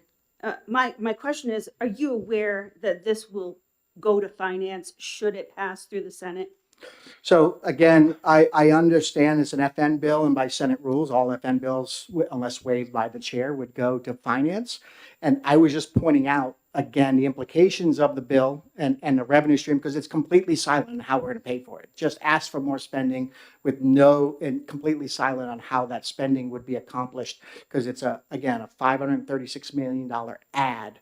With no offsetting revenue or no offsetting spending cuts. That was my point, to make sure the committee had a full picture. Thank you. May I follow up, Mr. Chair? Yeah, would you believe that this bill's intention is to bring the state into compliance with a court order? I understand the court order that was presented. Again, I disagree with the court order because it ignores all other efforts the state does when it comes to education. It looked at one line item in a $3 billion budget and said this one line item is wrong, ignoring all the other line items, including building aid that we provide millions, tens of millions of dollars for, including special education costs that we provide hundreds of millions of dollars for, including free and reduced lunches, including English as a second learning language. Every effort the state took to help education, the court ignored with the exception of one line. And I think that flawed for that reason. It doesn't look at the effort the state makes in its totality to support education in our local communities. Senator Ennis' question. Just a quick question. I mean, thinking about possible revenue sources, and I know that's not a part of this bill, but we have to be responsible and think about that. We don't have that many options. We don't want to put it on property tax because that's the complaint we're hearing. Property taxes are too high. Fair enough. I agree. Very much agree. So where do you go? Business profits tax, business enterprise tax? We put an additional burden on businesses and slow their growth and maybe keep fewer from coming into the state. I keep coming back to it's got to be an income tax or a sales tax. Is that a reasonable thought? Well, again, unless you shift it to the one tax that we have that's specifically designated, which is SWEP, which is a property tax that goes to every business and every homeowner in the state. The other option would be raising business taxes or going to a sales and income tax. The only way I can see raising $536 million of new spending. Yeah, I'm just thinking, I wonder how much property or how much sales tax would be required to come up with that number. I may try to figure that out. Thank you, Senator. Senator Rosenwald has a question. Thank you. I guess I'm not surprised to hear the income or sales tax boogeyman come up, but wouldn't we have other choices that are non-tax sources? For example, we could increase the number of licensed HHR and slot machine licenses, which would bring in non-user tax revenue. Or, as you and I both supported last year, we could legalize marijuana and bring non-tax revenue in that way as well. So would you agree with me that it is not true that all we could do is have an income tax or a sales tax? The one thing I love about being in the Senate is all options are on the table, and that we work very well. So again, we'll talk to the marijuana discussion. I served on the Marijuana Commission. The revenue stream was $25 million. Not going to cover a $536 million spending cost. And again, to say that wasn't tax is also inaccurate. It was a tax on marijuana that was going to be implemented as part of the process. So it would be a new tax. So it's still a tax increase somewhere. So I think the statement I just made was that under our current revenue streams, we couldn't afford this. It would need to have an increase or a new tax to fund it, or an increase in, like I said, the property tax, which is the only tax we have that's dedicated specifically for education. Thank you, Senator. Seeing no more questions. You're okay. Thank you very much. There is no one else signed up to wishing to speak. Is there another person who has not signed up to speak as of this time? Seeing none, I close the hearing on Senate Bill 582. We'll take 30 seconds on Senate Bill 507.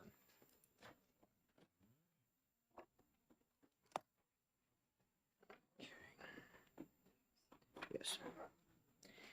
If you can do yes. Please do after I. Mm-hmm. Please do yourself. Speakers? Yes.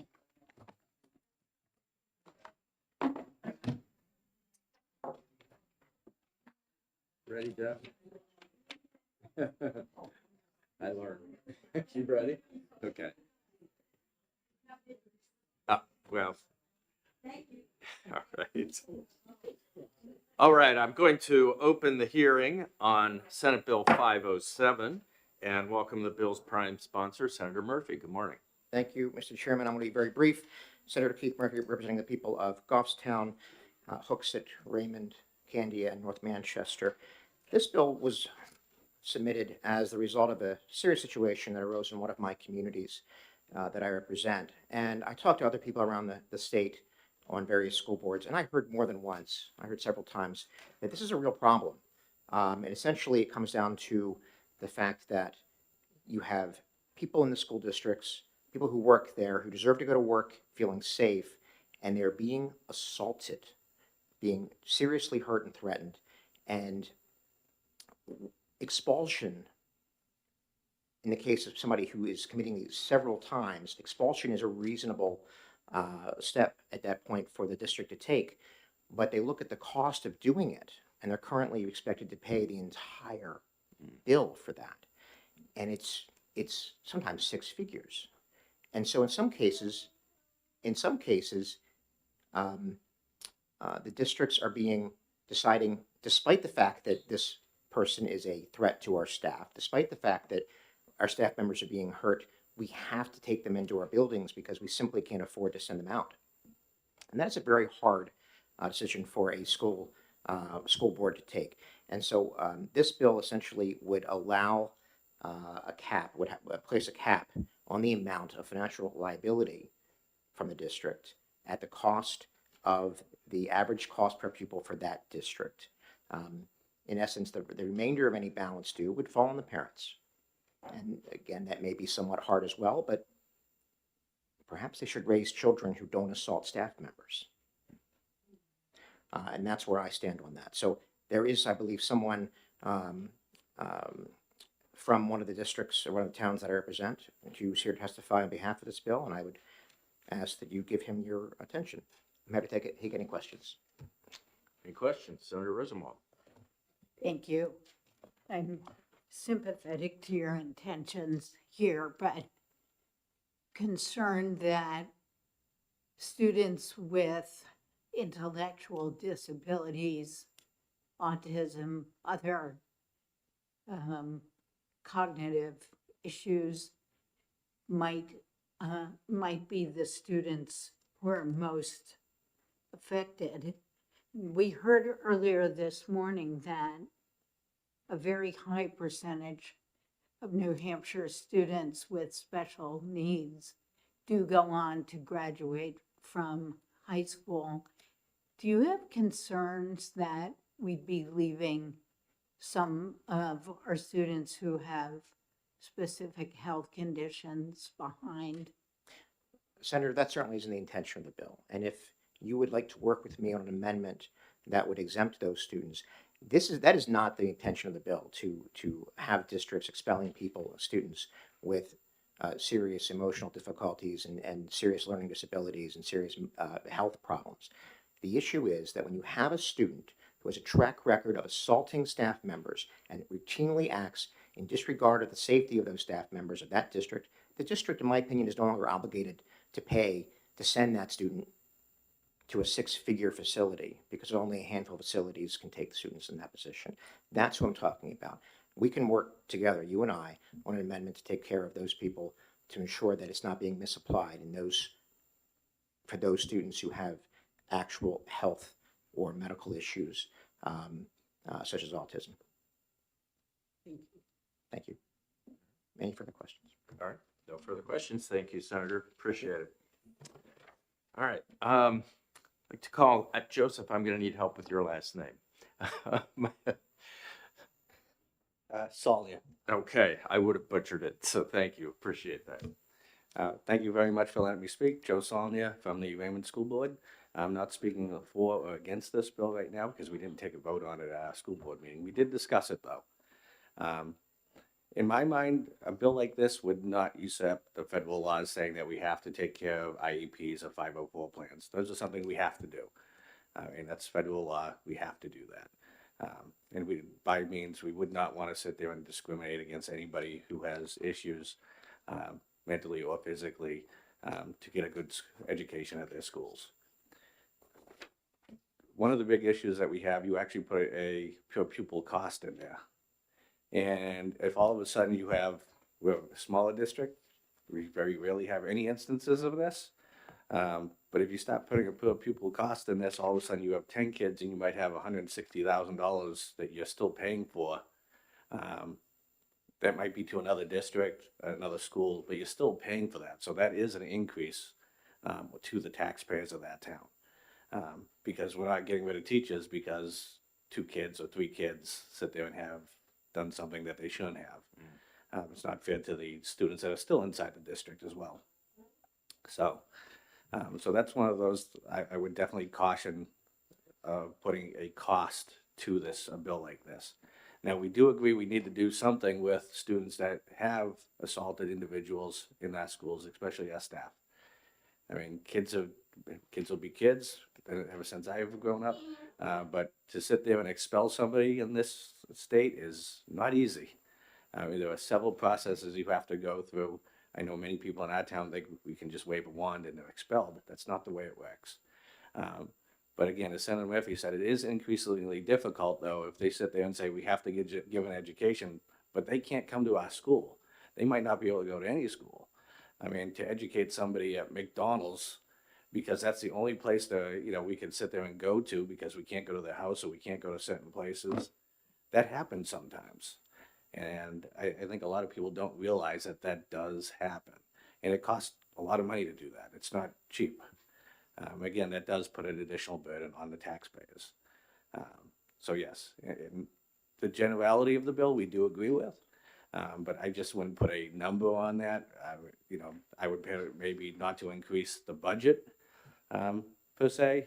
And again, anybody with a 504 plan, IEP, we would definitely not discriminate against those individuals and sit there and not give them the education they're required to have. Thank you. Any questions? All right, seeing none, thank you. Appreciate your testimony. Ms. Karen Rosenberg. Good morning and welcome. Good morning.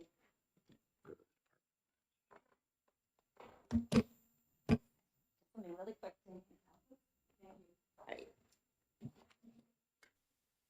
Good morning. My name is Karen Rosenberg. I'm the Policy Director at the Disability Rights Center. I've been in this position for going on 5 legislative sessions now, but before that, for about 15 years, I've represented students with disabilities in IDEA matters, special education, which would also include disciplinary matters.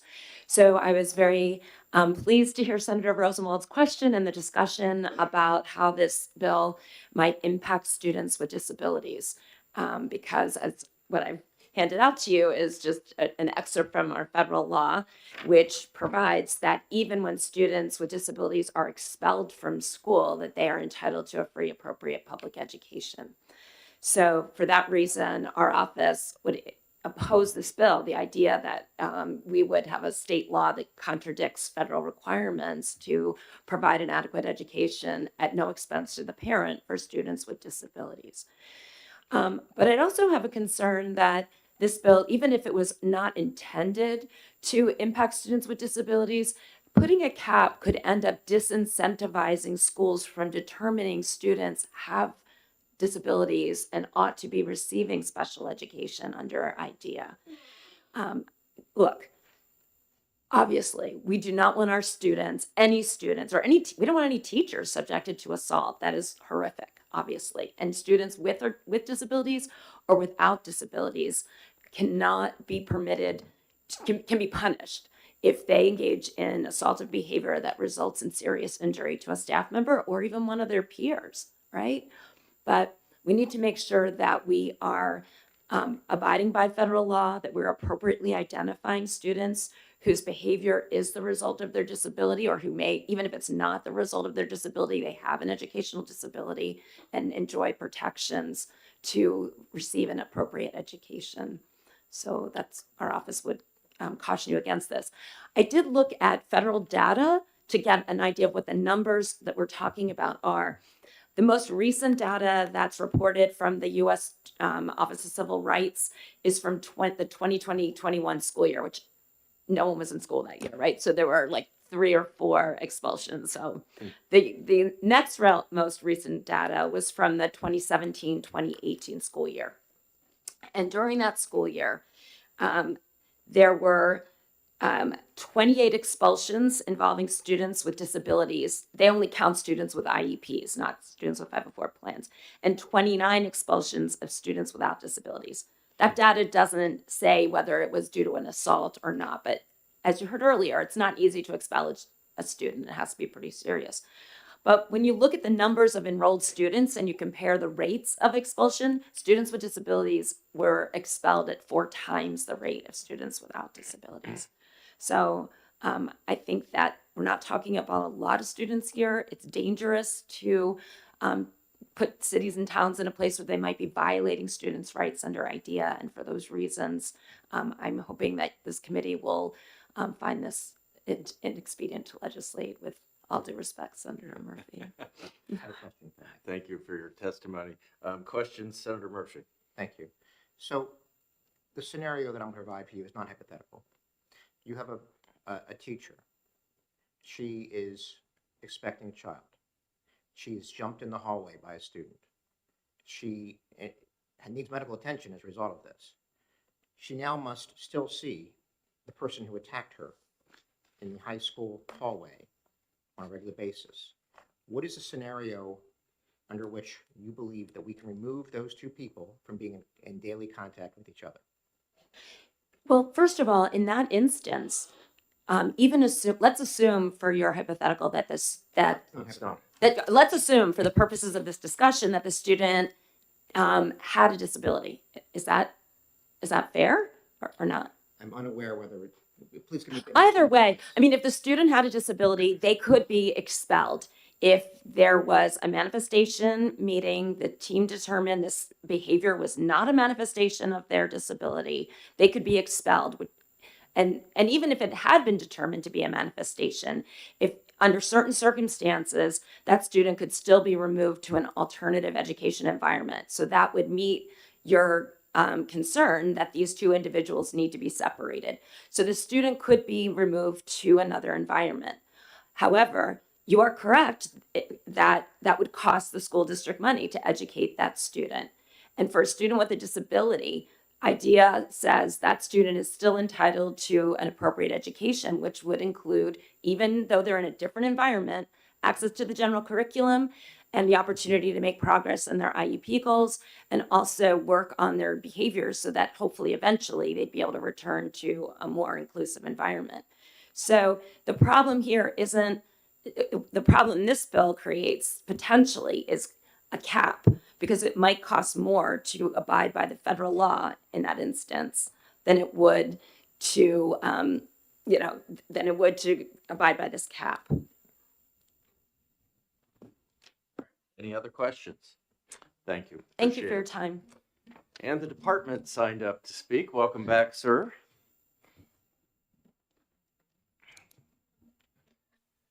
Mark Manganello, Bureau of School Finance, Department of Education. The only thing the department wanted to bring up was exactly the conversation you've been having about special education costs typically are on average 50% greater than regular education costs. So limiting it to the average cost per pupil might cause restraints and some disharmony with the IDEA law, similar to the testimony you received. So if you're going to move forward with that, potentially making this legislation in harmony with IDEA is something the department noticed. Okay, thank you. Any questions? All right, thank you. Appreciate it. Is there anyone else who would like to speak on Senate Bill 507? Seeing none, we'll close the hearing on 507, and I will return the gavel to the chair. We immediately open the hearing on Senate Bill 583. Ask Prime Sponsor, Senator Lang.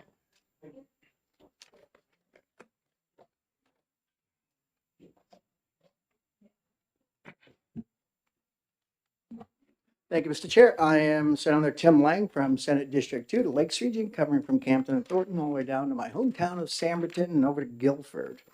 What you have before you is a bipartisan, bicameral sponsored bill. Both Republican, Democrat, House and Senate like this bill. They've co-sponsored it. The idea is, again, we've had a pretty robust discussion around education funding today. This bill is about creating some transparency because I do believe that having easier access to data is extremely important. As some of you know, last term and even this term, I was the architect of the education funding formula, and I was shocked to learn that the way we work that out is me and Mark back there and Chris and Mickey over at LBA trade spreadsheets around to try to figure this out. And I think we probably need to get into the 21st century and have a data point where we can actually look at models and deal with models. So this bill is about providing a 21st century funding model that will allow us to be able to real-time look at data, be able to ask questions, put in different scenarios and see what the outcomes are to make better decisions. It allows the citizenry to be able to look at data on a multi-year factor if they want to. Again, it's about transparency, make it easy. If you've ever gone, I love the Department of Education's website, and I'm there on a frequent basis pulling down reports. If you don't know what you're looking for, it's nearly impossible to find. You're pulling down a PDF year by year, in some cases when it comes to advocacy funding, and you have to then go do the math to figure out how many students were here in 2020 versus 2026 and how many were allocated, what the average funding cost is. You have to pull down multiple data points to be able to then go look at it. The idea is to modernize that, to be able to allow the agency to have a more modern website, both in a secure part for legislators, as well as a part for the public to be able to get that same data and have more easy access to it. So it's a straight transparency bill. I recognize, again, this is an FN bill. It's going to go over finance and see if we have the money, because there is an appropriation on this of $900,000 in the first year to get it started and $500,000 per year to be able to provide this transparency. But as they say, democracy isn't always free. And we'll go from there. Questions of the sponsor, Senator Rosenwald. Thank you, Mr. Chairman. In your discussions with the department, did they indicate that they had the staff to be able to do this, or are we going to eventually see a fiscal note that includes new positions? Thank you. So while I didn't have a direct conversation with the staff, I understand there are people that are currently managing the website, and the idea they continue to manage it just in a different way with a different platform. So it should be a shift. It's not, well, in the initial phase, there might be, and that's why it's $900,000 in the first year and only $500,000 in the second year. There might be some upfront costs in either temporary staffing or otherwise. But the idea being, again, that in the end, it still goes back to the data set that they have. It's just in a better format. Thank you. Senator Altshuler. Thank you, Mr. Chair, and thank you for taking my question. I'm in reading the bill, I don't see where the application of transparency and reporting applies to the EFA program, which is also educational funding. Is your intention to include that? Thank you very much for the question. Again, so it's the funds that flow through the Department of Education. So there would be transparency in how they report that data. So if that's part of the spending they do, that would be reported within the system. May I follow up? Follow up. So previously, in seeking this transparency, the Department of Education has asserted that a third-party contract is out of their control. So are you seeking to override that assertion and include the EFA program into your analytics functionality, data mining, all of that? So thank you for the question again. So it's not an assertion, it's a fact of law that I serve on the audit committee, and it was doing along with Senator Rosenwald. And it was a fact of law, both brought up by the Attorney General's office, that based on the way the current contract is written, it's not state data, so we can't get it. And that's true of many of our contracts with other vendors. So again, we can't write a law that would then go overwrite contract law, especially retroactively. Again, while the spending that the department can allocate and can account for, which it currently does on some of its website, they would be able to do that again, make it the goal of this is to make it easier access both for the public to be able to go look at data rather than pull down 15 reports and then try to aggregate it together with your own spreadsheet and your own pencil and calculator, is to make it easier for them. And it's also easier for lawmakers to be able to proposed scenarios and what would happen if we change this? What would happen if we change this funding scenario? What does that do to the model and allow us to do that? We currently don't have that. Like I said, we currently do that through trading of spreadsheets, which is probably not the most efficient way of doing it. I'll wait till. Thank you. I remember that conversation very well. I was chair of the committee at that point. Is your recollection different from mine, that what the Department of Education and the Attorney General said was not the state can't get the data, but that the legislature can't compel an executive branch agency to go ask for it? That if the DOE asked the vendor for that data, they supported the ability of them to do that, but they said we couldn't compel the Department of Education to go ask the vendor. Do you recall it that way? What I recall, there was a line that was presented by the, I think it was the Attorney General. There was a line in our contract that talked about ownership of data. And that line in that contract said that the data wasn't owned by the state of New Hampshire. It's owned by the third-party vendor, so therefore we have no access to it. Further questions? Senator Altshuler. Thank you. Thank you for taking my question. So since you had introduced the idea, exactly what taxes do you want to raise to cover this?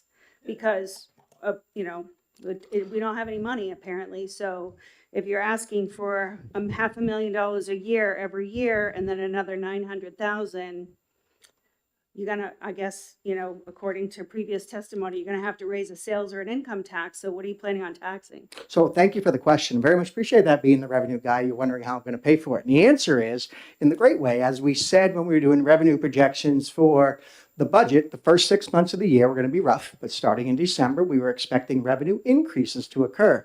If you go look at the revenue focus, you'll see that business taxes are $1.8 million above projections because the economy is responding to what we expected to happen, the normalization of business, and therefore the growth is starting to happen again. So just as we predicted in finance and in Ways and Means, that those numbers starting in December would go up, I fully expect that the revenues will be great by the end of the year, and we'll have some surplus funds. As it is, we're sitting in a surplus status now for the first time in 6 months, with more revenues in than projected.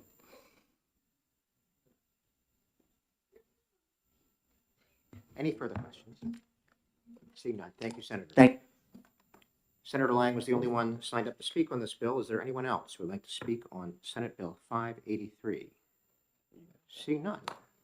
Close the hearing on Senate Bill 583 and immediately move to Senate Bill 581. We are 35 minutes late. I apologize to the committee. Oh, you Amtrak. 581. I pushed my 12:30 meeting back. I recognize the prime sponsor, Senator Sullivan. Thank you, Mr. Chairman. Welcome back. Thank you.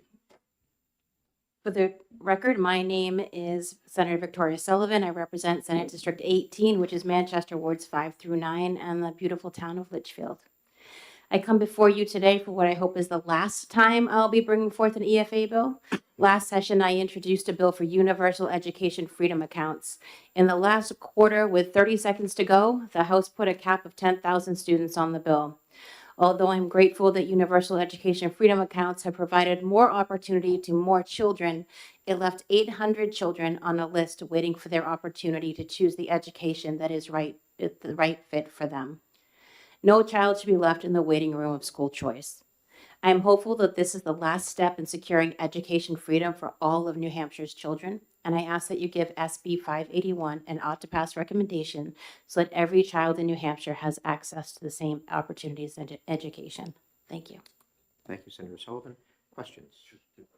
Senator Ennis. I want to make sure I have the number right. So there are only 800 students on the waiting list? Yes.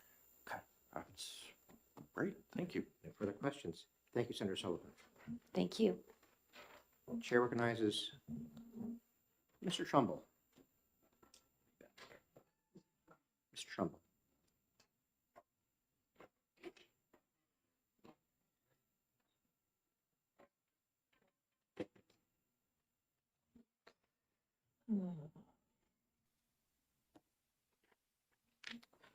Thank you, Mr. Chairman and committee members. My name is David Trumbull.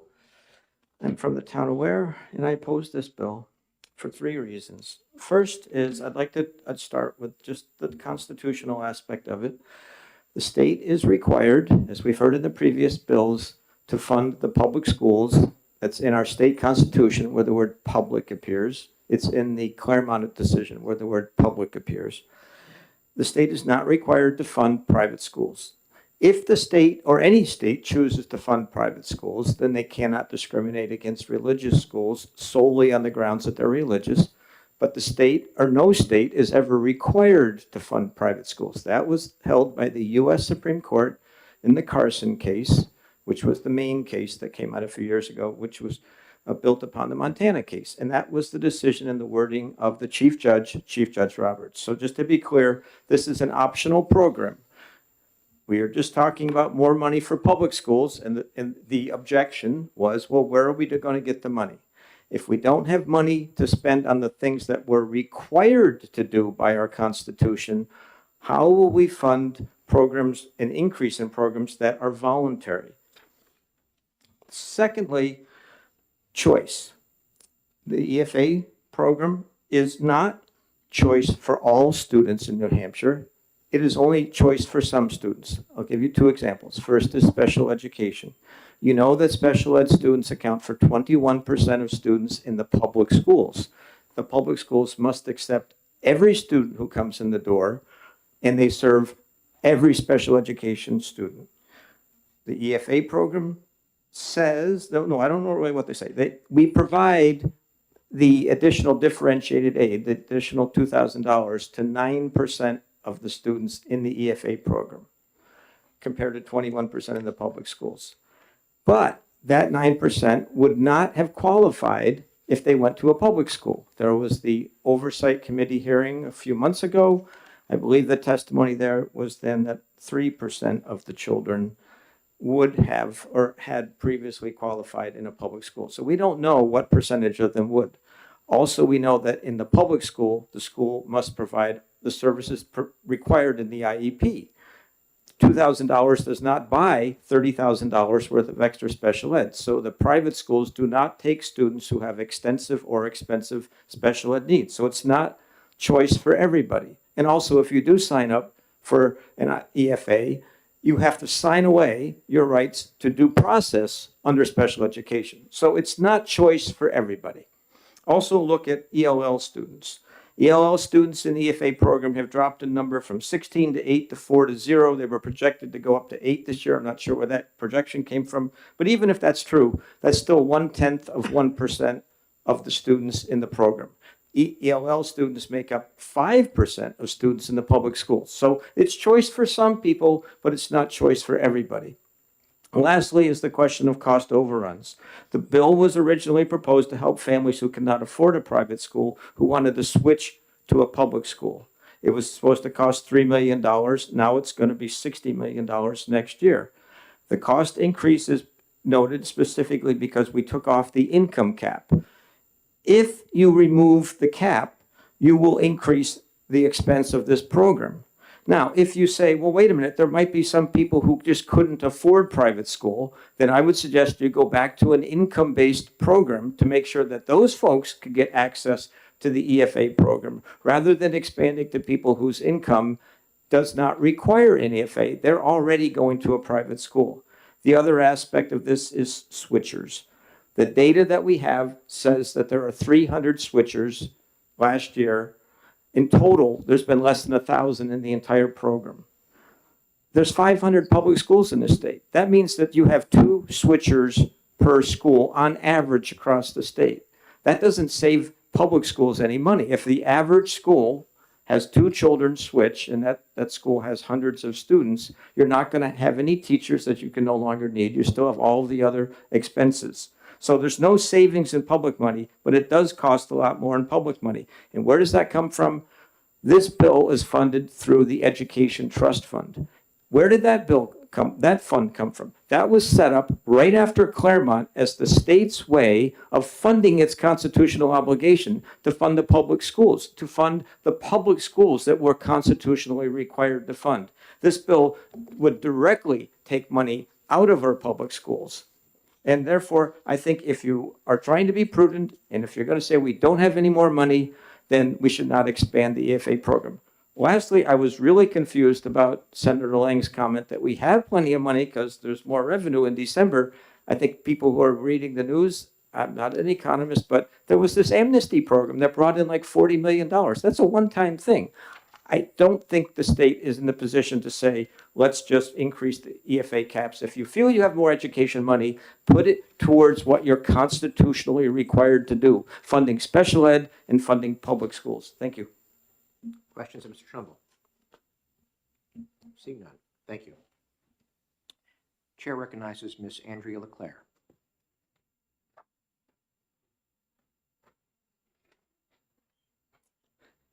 Hi.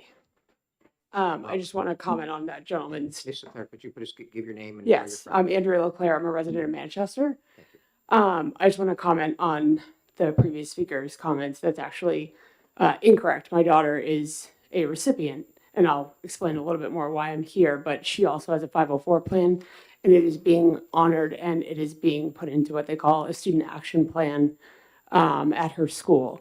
And moving into middle school, they have even more extensive supports at St. Joe's. But my comments. So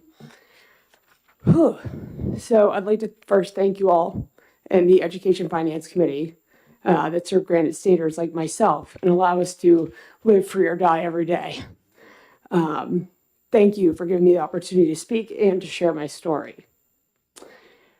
My name is Andrea Leclerc, and I'm a resident of Manchester. My daughter Stella is a sixth grader at St. Catherine of Siena School in Manchester, and she's an educational freedom recipient.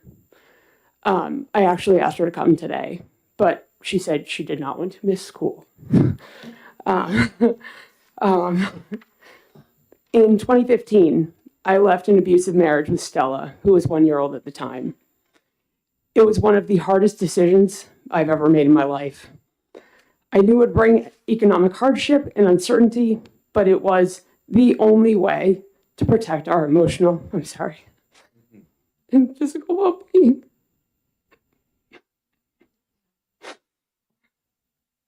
I can't believe I'm getting choked up. Looking back, it was absolutely the right choice. Stella watched me work full-time as a behavior therapist for children on the autism spectrum while taking prerequisites and studying for entrance exams for various programs I sought to apply. I did all of this while having sole custody of Stella after her father gave both his physical and legal rights to her up in our divorce. She saw me get accepted to X-ray school and graduate with honors, and pass my boards with flying colors. But if I hadn't taken that risk, stepping into the unknown, I would have never realized my full potential. Oh, thanks. Hopefully I'm not crying anymore. I'm deeply grateful for the personal growth, self-worth, self-love, and self-respect that I've gained along the way, with an even stronger connection to my faith and to God. These are the values I work every day to instill in Stella. In the fall of 2022, after finishing my X-ray program, Stella and I moved into a new apartment so I could start my job in the cardiovascular suite at a local hospital. She began third grade at a public school just a mile away. As someone who'd worked in public schools for years, I was familiar with classroom dynamics and behavior protocols. But nothing prepared me for what happened next. Less than a month in to the school year, after a reported quote-unquote racist comment from another student, the teacher read a book that taught children to judge others by the color of their skin rather than by the content of their character. contrary to Dr. Martin Luther King and his teachings. Soon after, a student next to Stella grabbed her by the neck, scratching and choking her out of the teacher's view. Terrified of being labeled a racist, Stella didn't tell anyone until I saw the marks that evening and asked her directly. I contacted the principal immediately, but got no response that evening. The next morning, I met her in her office. Her response was dismissive. I asked for prior notice of any controversial material and for Stella to be excused if that kind of material were to be presented again. I explained that parents, not schools, bear the primary responsibility for teaching these sensitive topics. In our home, we judge people by their hearts and how they treat other people, and not by immutable characteristics. The principal directed me to email the superintendent for my request. My email went unanswered in any meaningful way. My request would eventually be denied, and I was told I do not have the right to choose what material my child is exposed to while she was in their care as a student at that school. 2 weeks later, Stella was choked again, this time in the lunchroom by a different peer. Again, no call from the school. I returned to the principal's office, demanding answers in a safe environment for Stella. She tried to placate me, but it didn't work. Then about a week and a half later, the same child who had choked her first began physically taunting her. Following my instructions, Stella defended herself after repeated requests to stop were ignored. The student responded, "I'm going to bring my dad's gun to school and I'm going to kill you for revenge." In my 11 years in behavioral health and public schools, I'd never heard anything like that in my life. I'd never heard anything like that reported by a student or a client. The principal's response was, and I quote, "I've known these kids since they were in kindergarten. They'd never do that."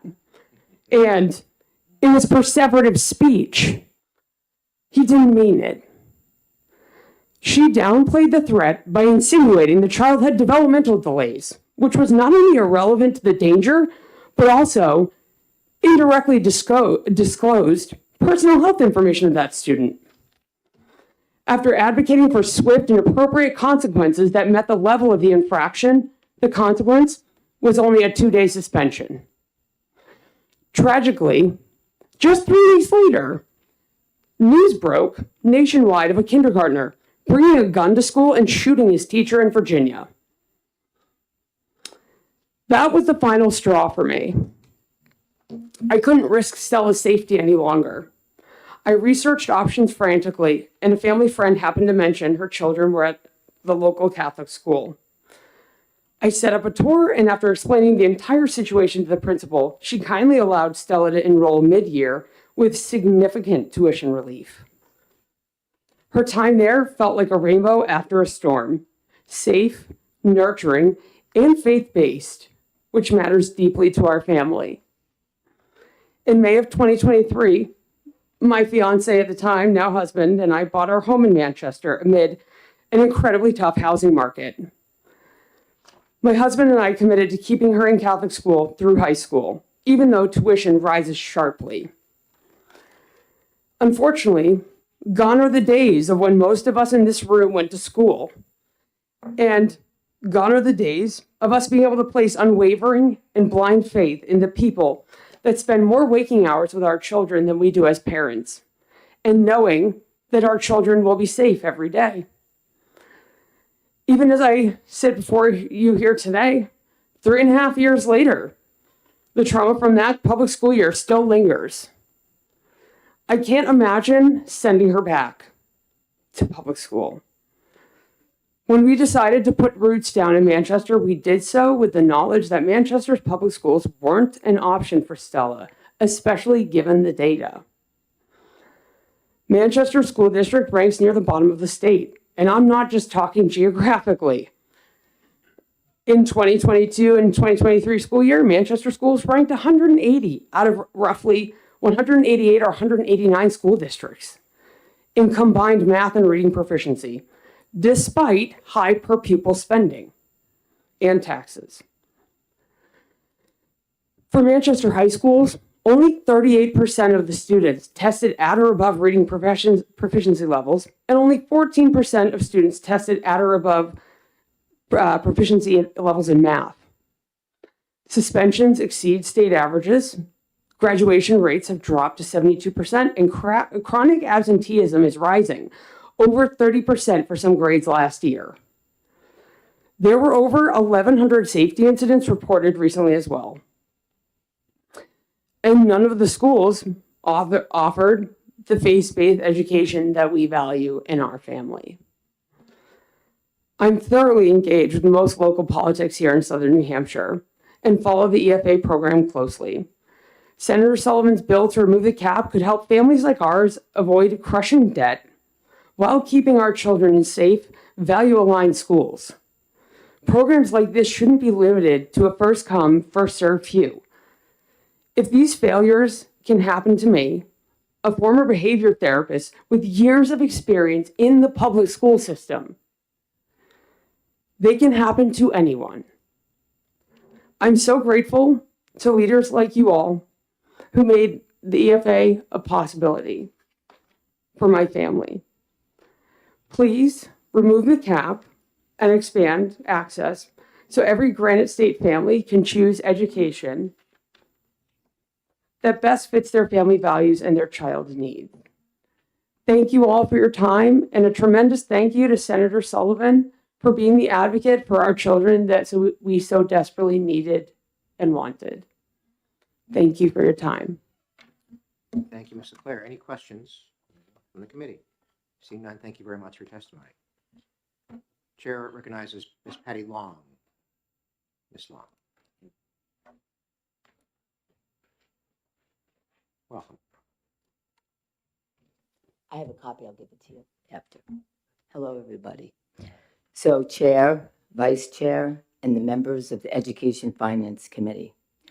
Before I start my testimony, I just need to say that heartfelt story of that mother, that what she experienced with her daughter, it's a daughter, correct? Was heart-wrenching. I wish she was in my third grade class, because I was a third grade teacher in Jaffrey, and that was not what a third grader in my class would have been treated like or at that school.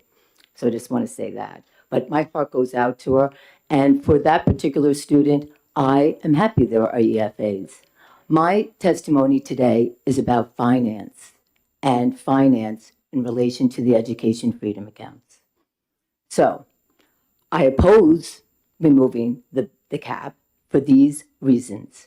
Year after year, the state has failed to fully fund the cost of an adequate education, shifting the burden onto the local property taxpayers. The local taxpayer is paying the state's obligation. That is why our property taxes have significantly increased, and I think everybody here is paying them. The state has not yet made that obligation, and until it does, expanding programs that divert public dollars away from our public schools cripples the system that educates 160,000 students in our state. My second point is, since the income cap has been removed from 2025 to 2026, approximately 343 students, and possibly the student that the mom was behind me, they left their public school. 343 received an EFA.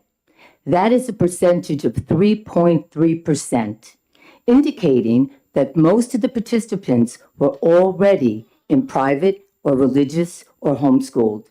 That means 96.7% had already made their choice to educate their children in a school setting other than local public schools. The prior, and this is about finance, the prior baseline cost for our state was $0. You cannot transfer a non-existent cost. Every EFA grant is a new entry on the state's liability side of the ledger. It increased the state's total spending obligations.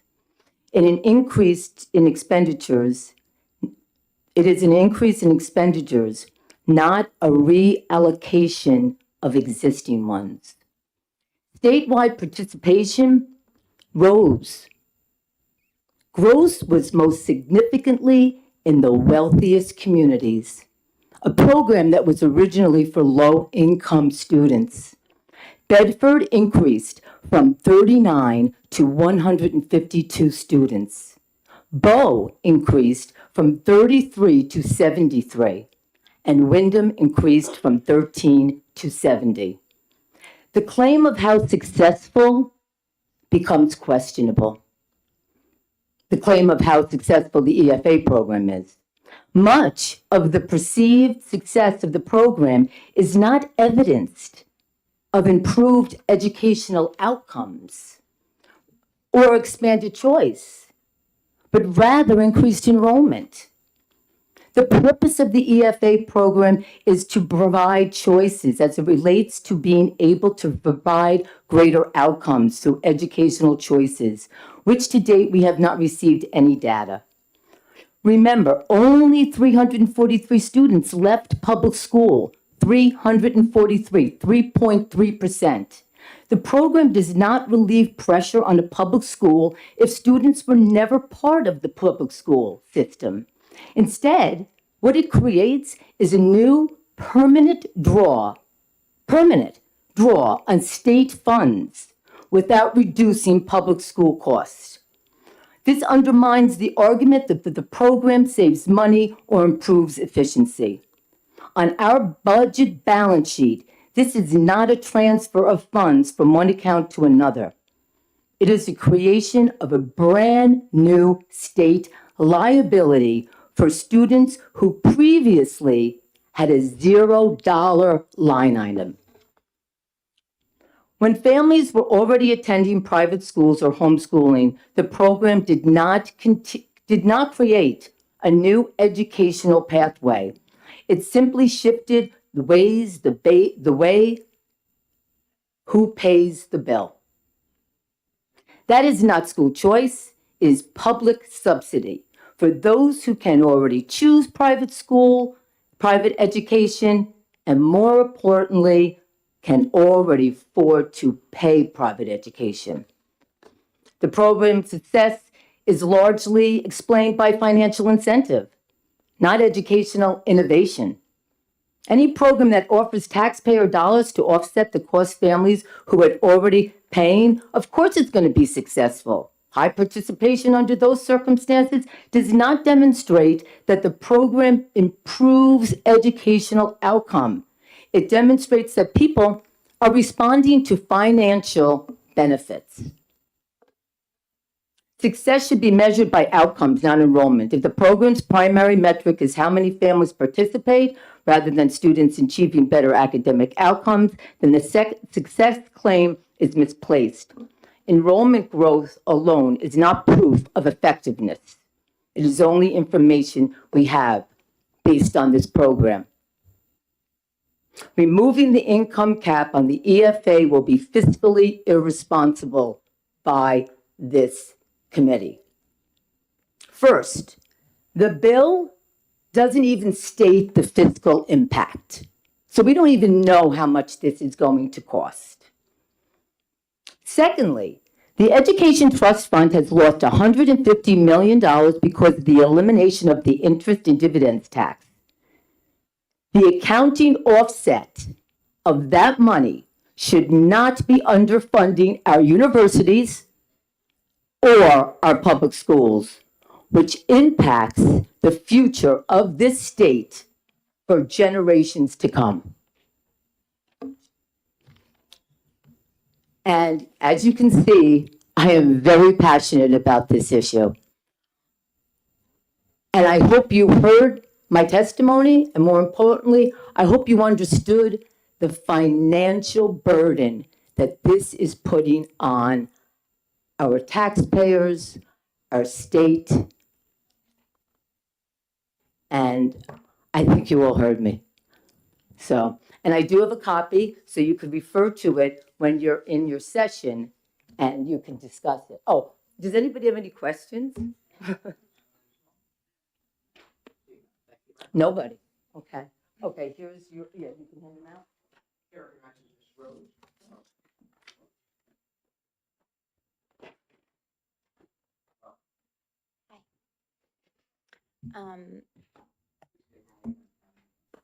My name is Rose Ummerlich. I'm a homeowner in Dover, New Hampshire. And this is my daughter, Hyla. She is 5 years old. And she is a recipient of this fund that has made a huge difference for our family. Last winter, we moved to New Hampshire and we enrolled her in a very traditional school environment for pre-kindergarten. And my daughter is sensitive to sound. She is being evaluated for dyslexia, evaluated for ADHD, and she has extremely high anxiety, and she is a highly, highly sensitive little person. And so when she started in this traditional pre-K environment, there were too many kids. It was too loud. Recess time was every single child in the school, and she did not leave her teacher's side for weeks and weeks.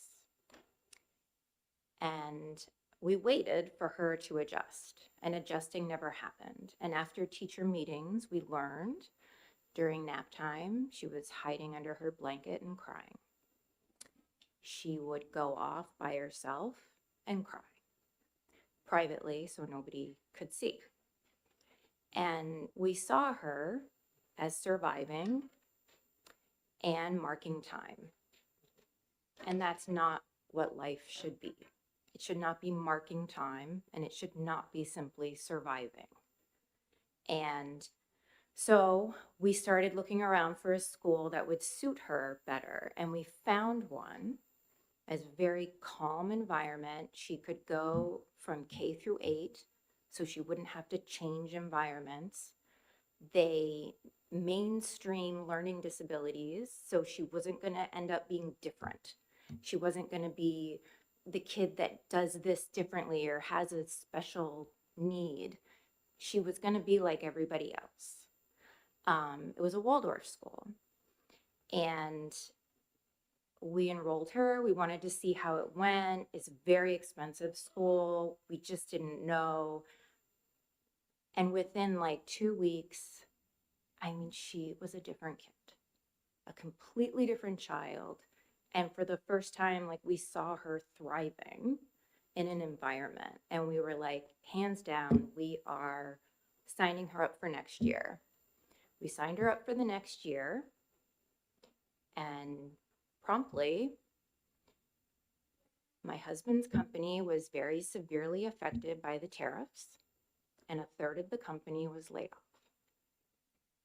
And we were carrying 2 mortgages because we were building a house in Dover and we were in the process of trying to sell.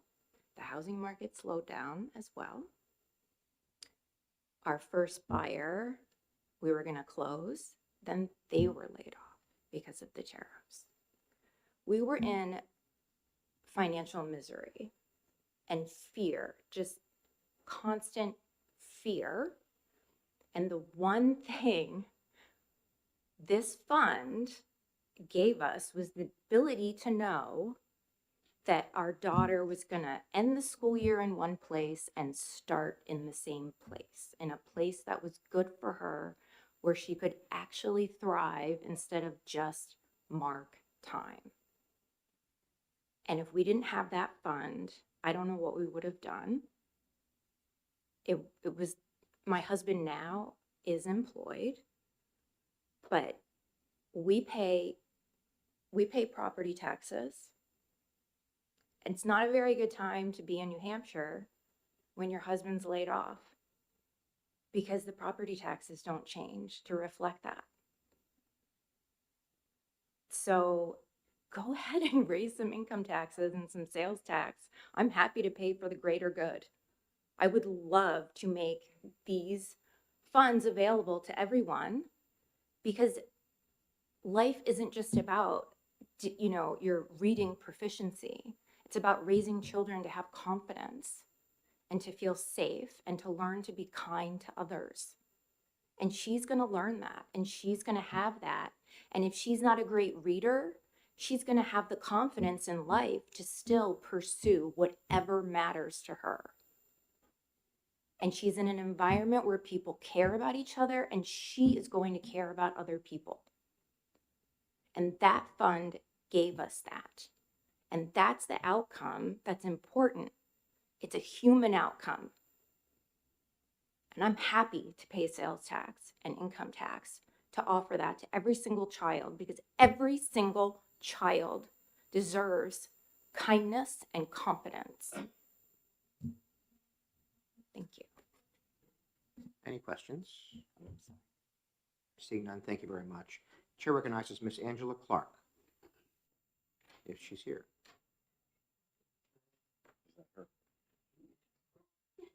Oh, great timing, Miss Clark.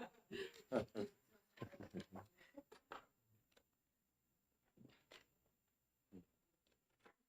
so much for your patience. Hi, I'm Angela Clark. I'm from Stratford, New Hampshire. And I just wanted to thank you all so much for giving us the opportunity to speak. And a huge eternal thank you to the Children's Scholarship Fund. I am a mother of 5 beautiful children, one of which is back here, little Joe. And several years ago, our eldest daughter, Melanie, was attending public school for her kindergarten year and her first grade year. Unfortunately, she was told at school that she was not allowed to talk about God or her faith. This was upsetting for her and equally upsetting for us, her parents. As practicing Catholics, we live and breathe our faith. So that made us very concerned about continuing to send her to a place where 8 hours a day, she wasn't allowed to talk about it, or, it was just being suppressed. So after another incident occurred at the school where unfortunately they have mixed exposure with grades, Melanie came home and was asking us about topics of a sexual nature because she had been exposed and talking with and listening to other kids within that public school setting. So at this point, we just could no longer justify sending our kids to a school that didn't adhere to our faith and our values, and our plan was to pull them from school, and I was going to homeschool all 5 of them because we could not afford our local Catholic school until, of course, we heard of the Children's Scholarship Fund. And because of the Children's Scholarship Fund, 4 of my 5 children are now attending a local private Catholic school called Seton Academy that offers Montessori-based learning in the early years with then a transition to the structured classroom setting, and all of which is based on the classical Catholic education model, where a place where my children's faith can grow and be supported, not stifled or discouraged like it was in the public school setting. Additionally, Seton has met the individual educational needs of my children, one of which was identified as being advanced, so he was monitored, prepared about 3 to 6 months ahead of time, and then appropriately moved forward a grade. And then another one of my children who has a speech delay and speech articulation disorder, which the school is personally addressing every day within that Montessori-based school setting. Both of those things would not have occurred in the public school setting. So we are just eternally grateful to the Children's Scholarship Fund, without which none of this would have been possible. And I'm just here today to advocate for the cap removal so that all families have this opportunity that my family has been blessed with, and so that they can spend their tax dollars to attend a school that aligns with their family's values while also meeting the students' unique needs. And that's it. So thank you very much for your time. Thank you, Ms. Clark. Any questions of the committee? Seeing none. Thank you so much. Thank you very much. Chair recognizes Mr. Brian Hawkins.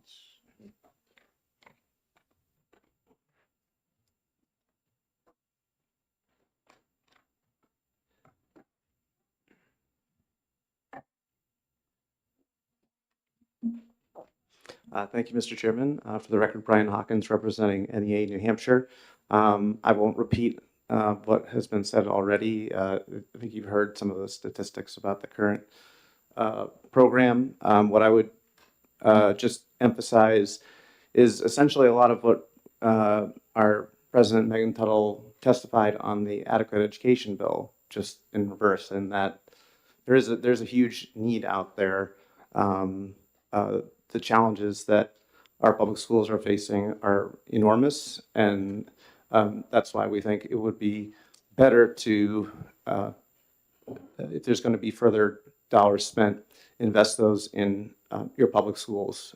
Just as an example, as we've seen in other states, when their EFA or voucher-like programs have been expanded, there's been a subsequent decrease in investment in public education.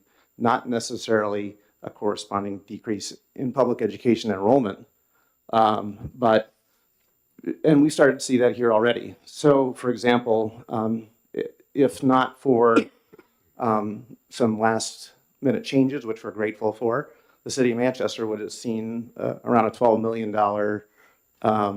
shortfall in the state aid that they would have received under the calculation that the state had adopted. That's about the same amount of money that the EFA program this year has been overestimated, $12 million. So school building aid, another great example. That used to be a $50 million program. To my knowledge, we are only funding the tail payments now on those in this budget. We're not, it is no longer at 50 million. New money is zero essentially in the budget. The program, the EFA program has also surpassed the budgeted amount for state education aid, which I believe is at $49.9 million. And so there, as we talked about earlier, school districts are seeing all sorts of costs that are not in their control.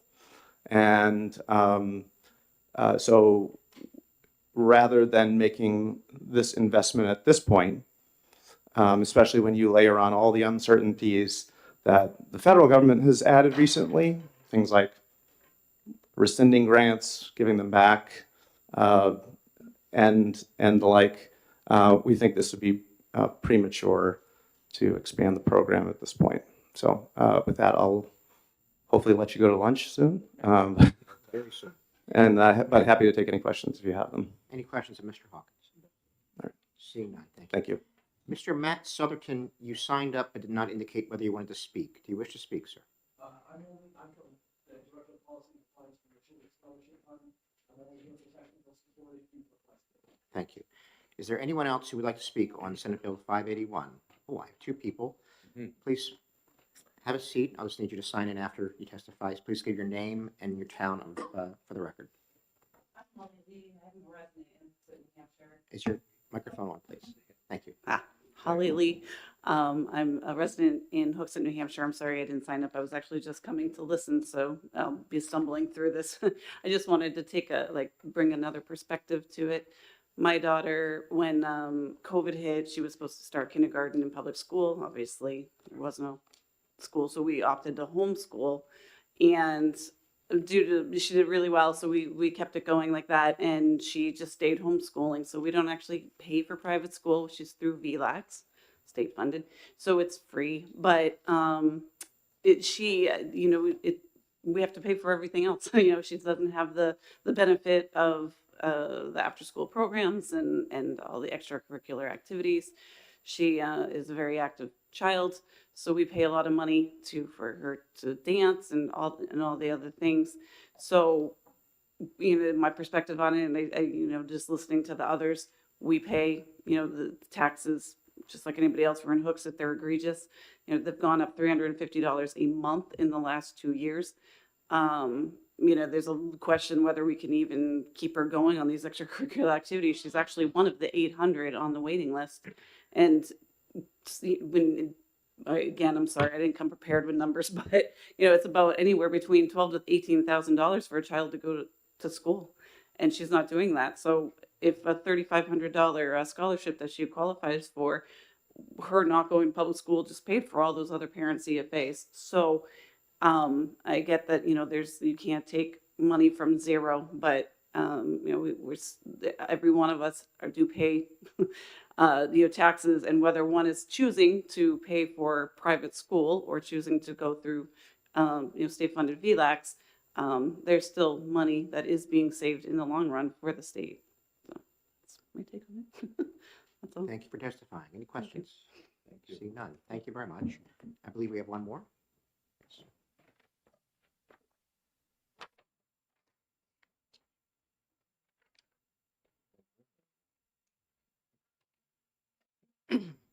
Hello. Hi, I'm Rebecca Betancourt, and I'm from Hopkinton.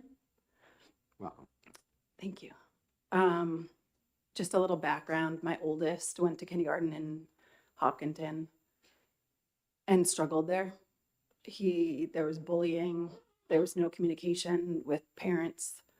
We had no idea what was going on once he was there. We had behavioral issues when he came home. When he was there, he's really introverted and shy. He had he was really struggling there, but not in a way that anyone could see. We sent him to first grade. We didn't think, like, as young parents at the time, we had any other options. Like, we didn't even think private school. We just thought I went to public school. That's just what you do. After COVID hit, we homeschooled in like a pod in our house, and we saw how he learned and all different aspects of him. And we thought there has to be a different way. After that, we investigated different options. And then through the EFAs, we were able to send him to a private school where he was able to excel. And right now, our children are thriving in their educational settings, and the EFAs allow them to do that. And they allow our children to have an educational experience that meets their needs, which saves taxpayers money, as opposed to what other people are saying. By extending the EFA to all families in New Hampshire, this allows all children to have an opportunity to find the best learning environment for them. This would not just apply to the very wealthy who can send their children to any school of their choosing, or the families who are income qualified, who would have access to the EFAs, but this allows middle-class families like us that are working very hard to have the opportunity to send their children to schools that meet their needs. By removing their enrollment cap, thus opening the EFAs up to everyone, this helps to retain families in New Hampshire and small business owners in the state. Due to our income, we did not qualify for the EFAs when they were limited based on income, but our income does not provide the full picture, as expenses were not taken into account. Even with the EFAs, we struggle financially. We haven't been on vacation in many years, and my husband works 2 jobs to manage our household and our expenses. The unique circumstances and challenges of the families that apply for the EFAs are not known, so please consider this as you decide to remove the enrollment cap. We are hoping that you do not. Thank you. Any questions? See none. Thank you very much for coming in. Is there anyone else who would like to speak on this bill? Mr. Chairman, can I speak to the fiscal note quickly? Is that okay? Because it's not on there. As a courtesy, I'll give you a moment, Senator Sullivan. Thank you. I understand that you stand between this room and lunch. I apologize. I'll make it very quick. It's a very dangerous position to be in. Because as the law is written currently, the cap would increase by 25% this year. So there is no fiscal note because all 800 kids would get in, they'd get in sooner, but what it means is no other child would have to wait in line again. Understood. Thank you. Thank you, Senator. Close the hearing on Senate Bill 581. Members of the committee, I do intend to exec these bills next week, so the assistant will reach out to you as far as the time. Thank you.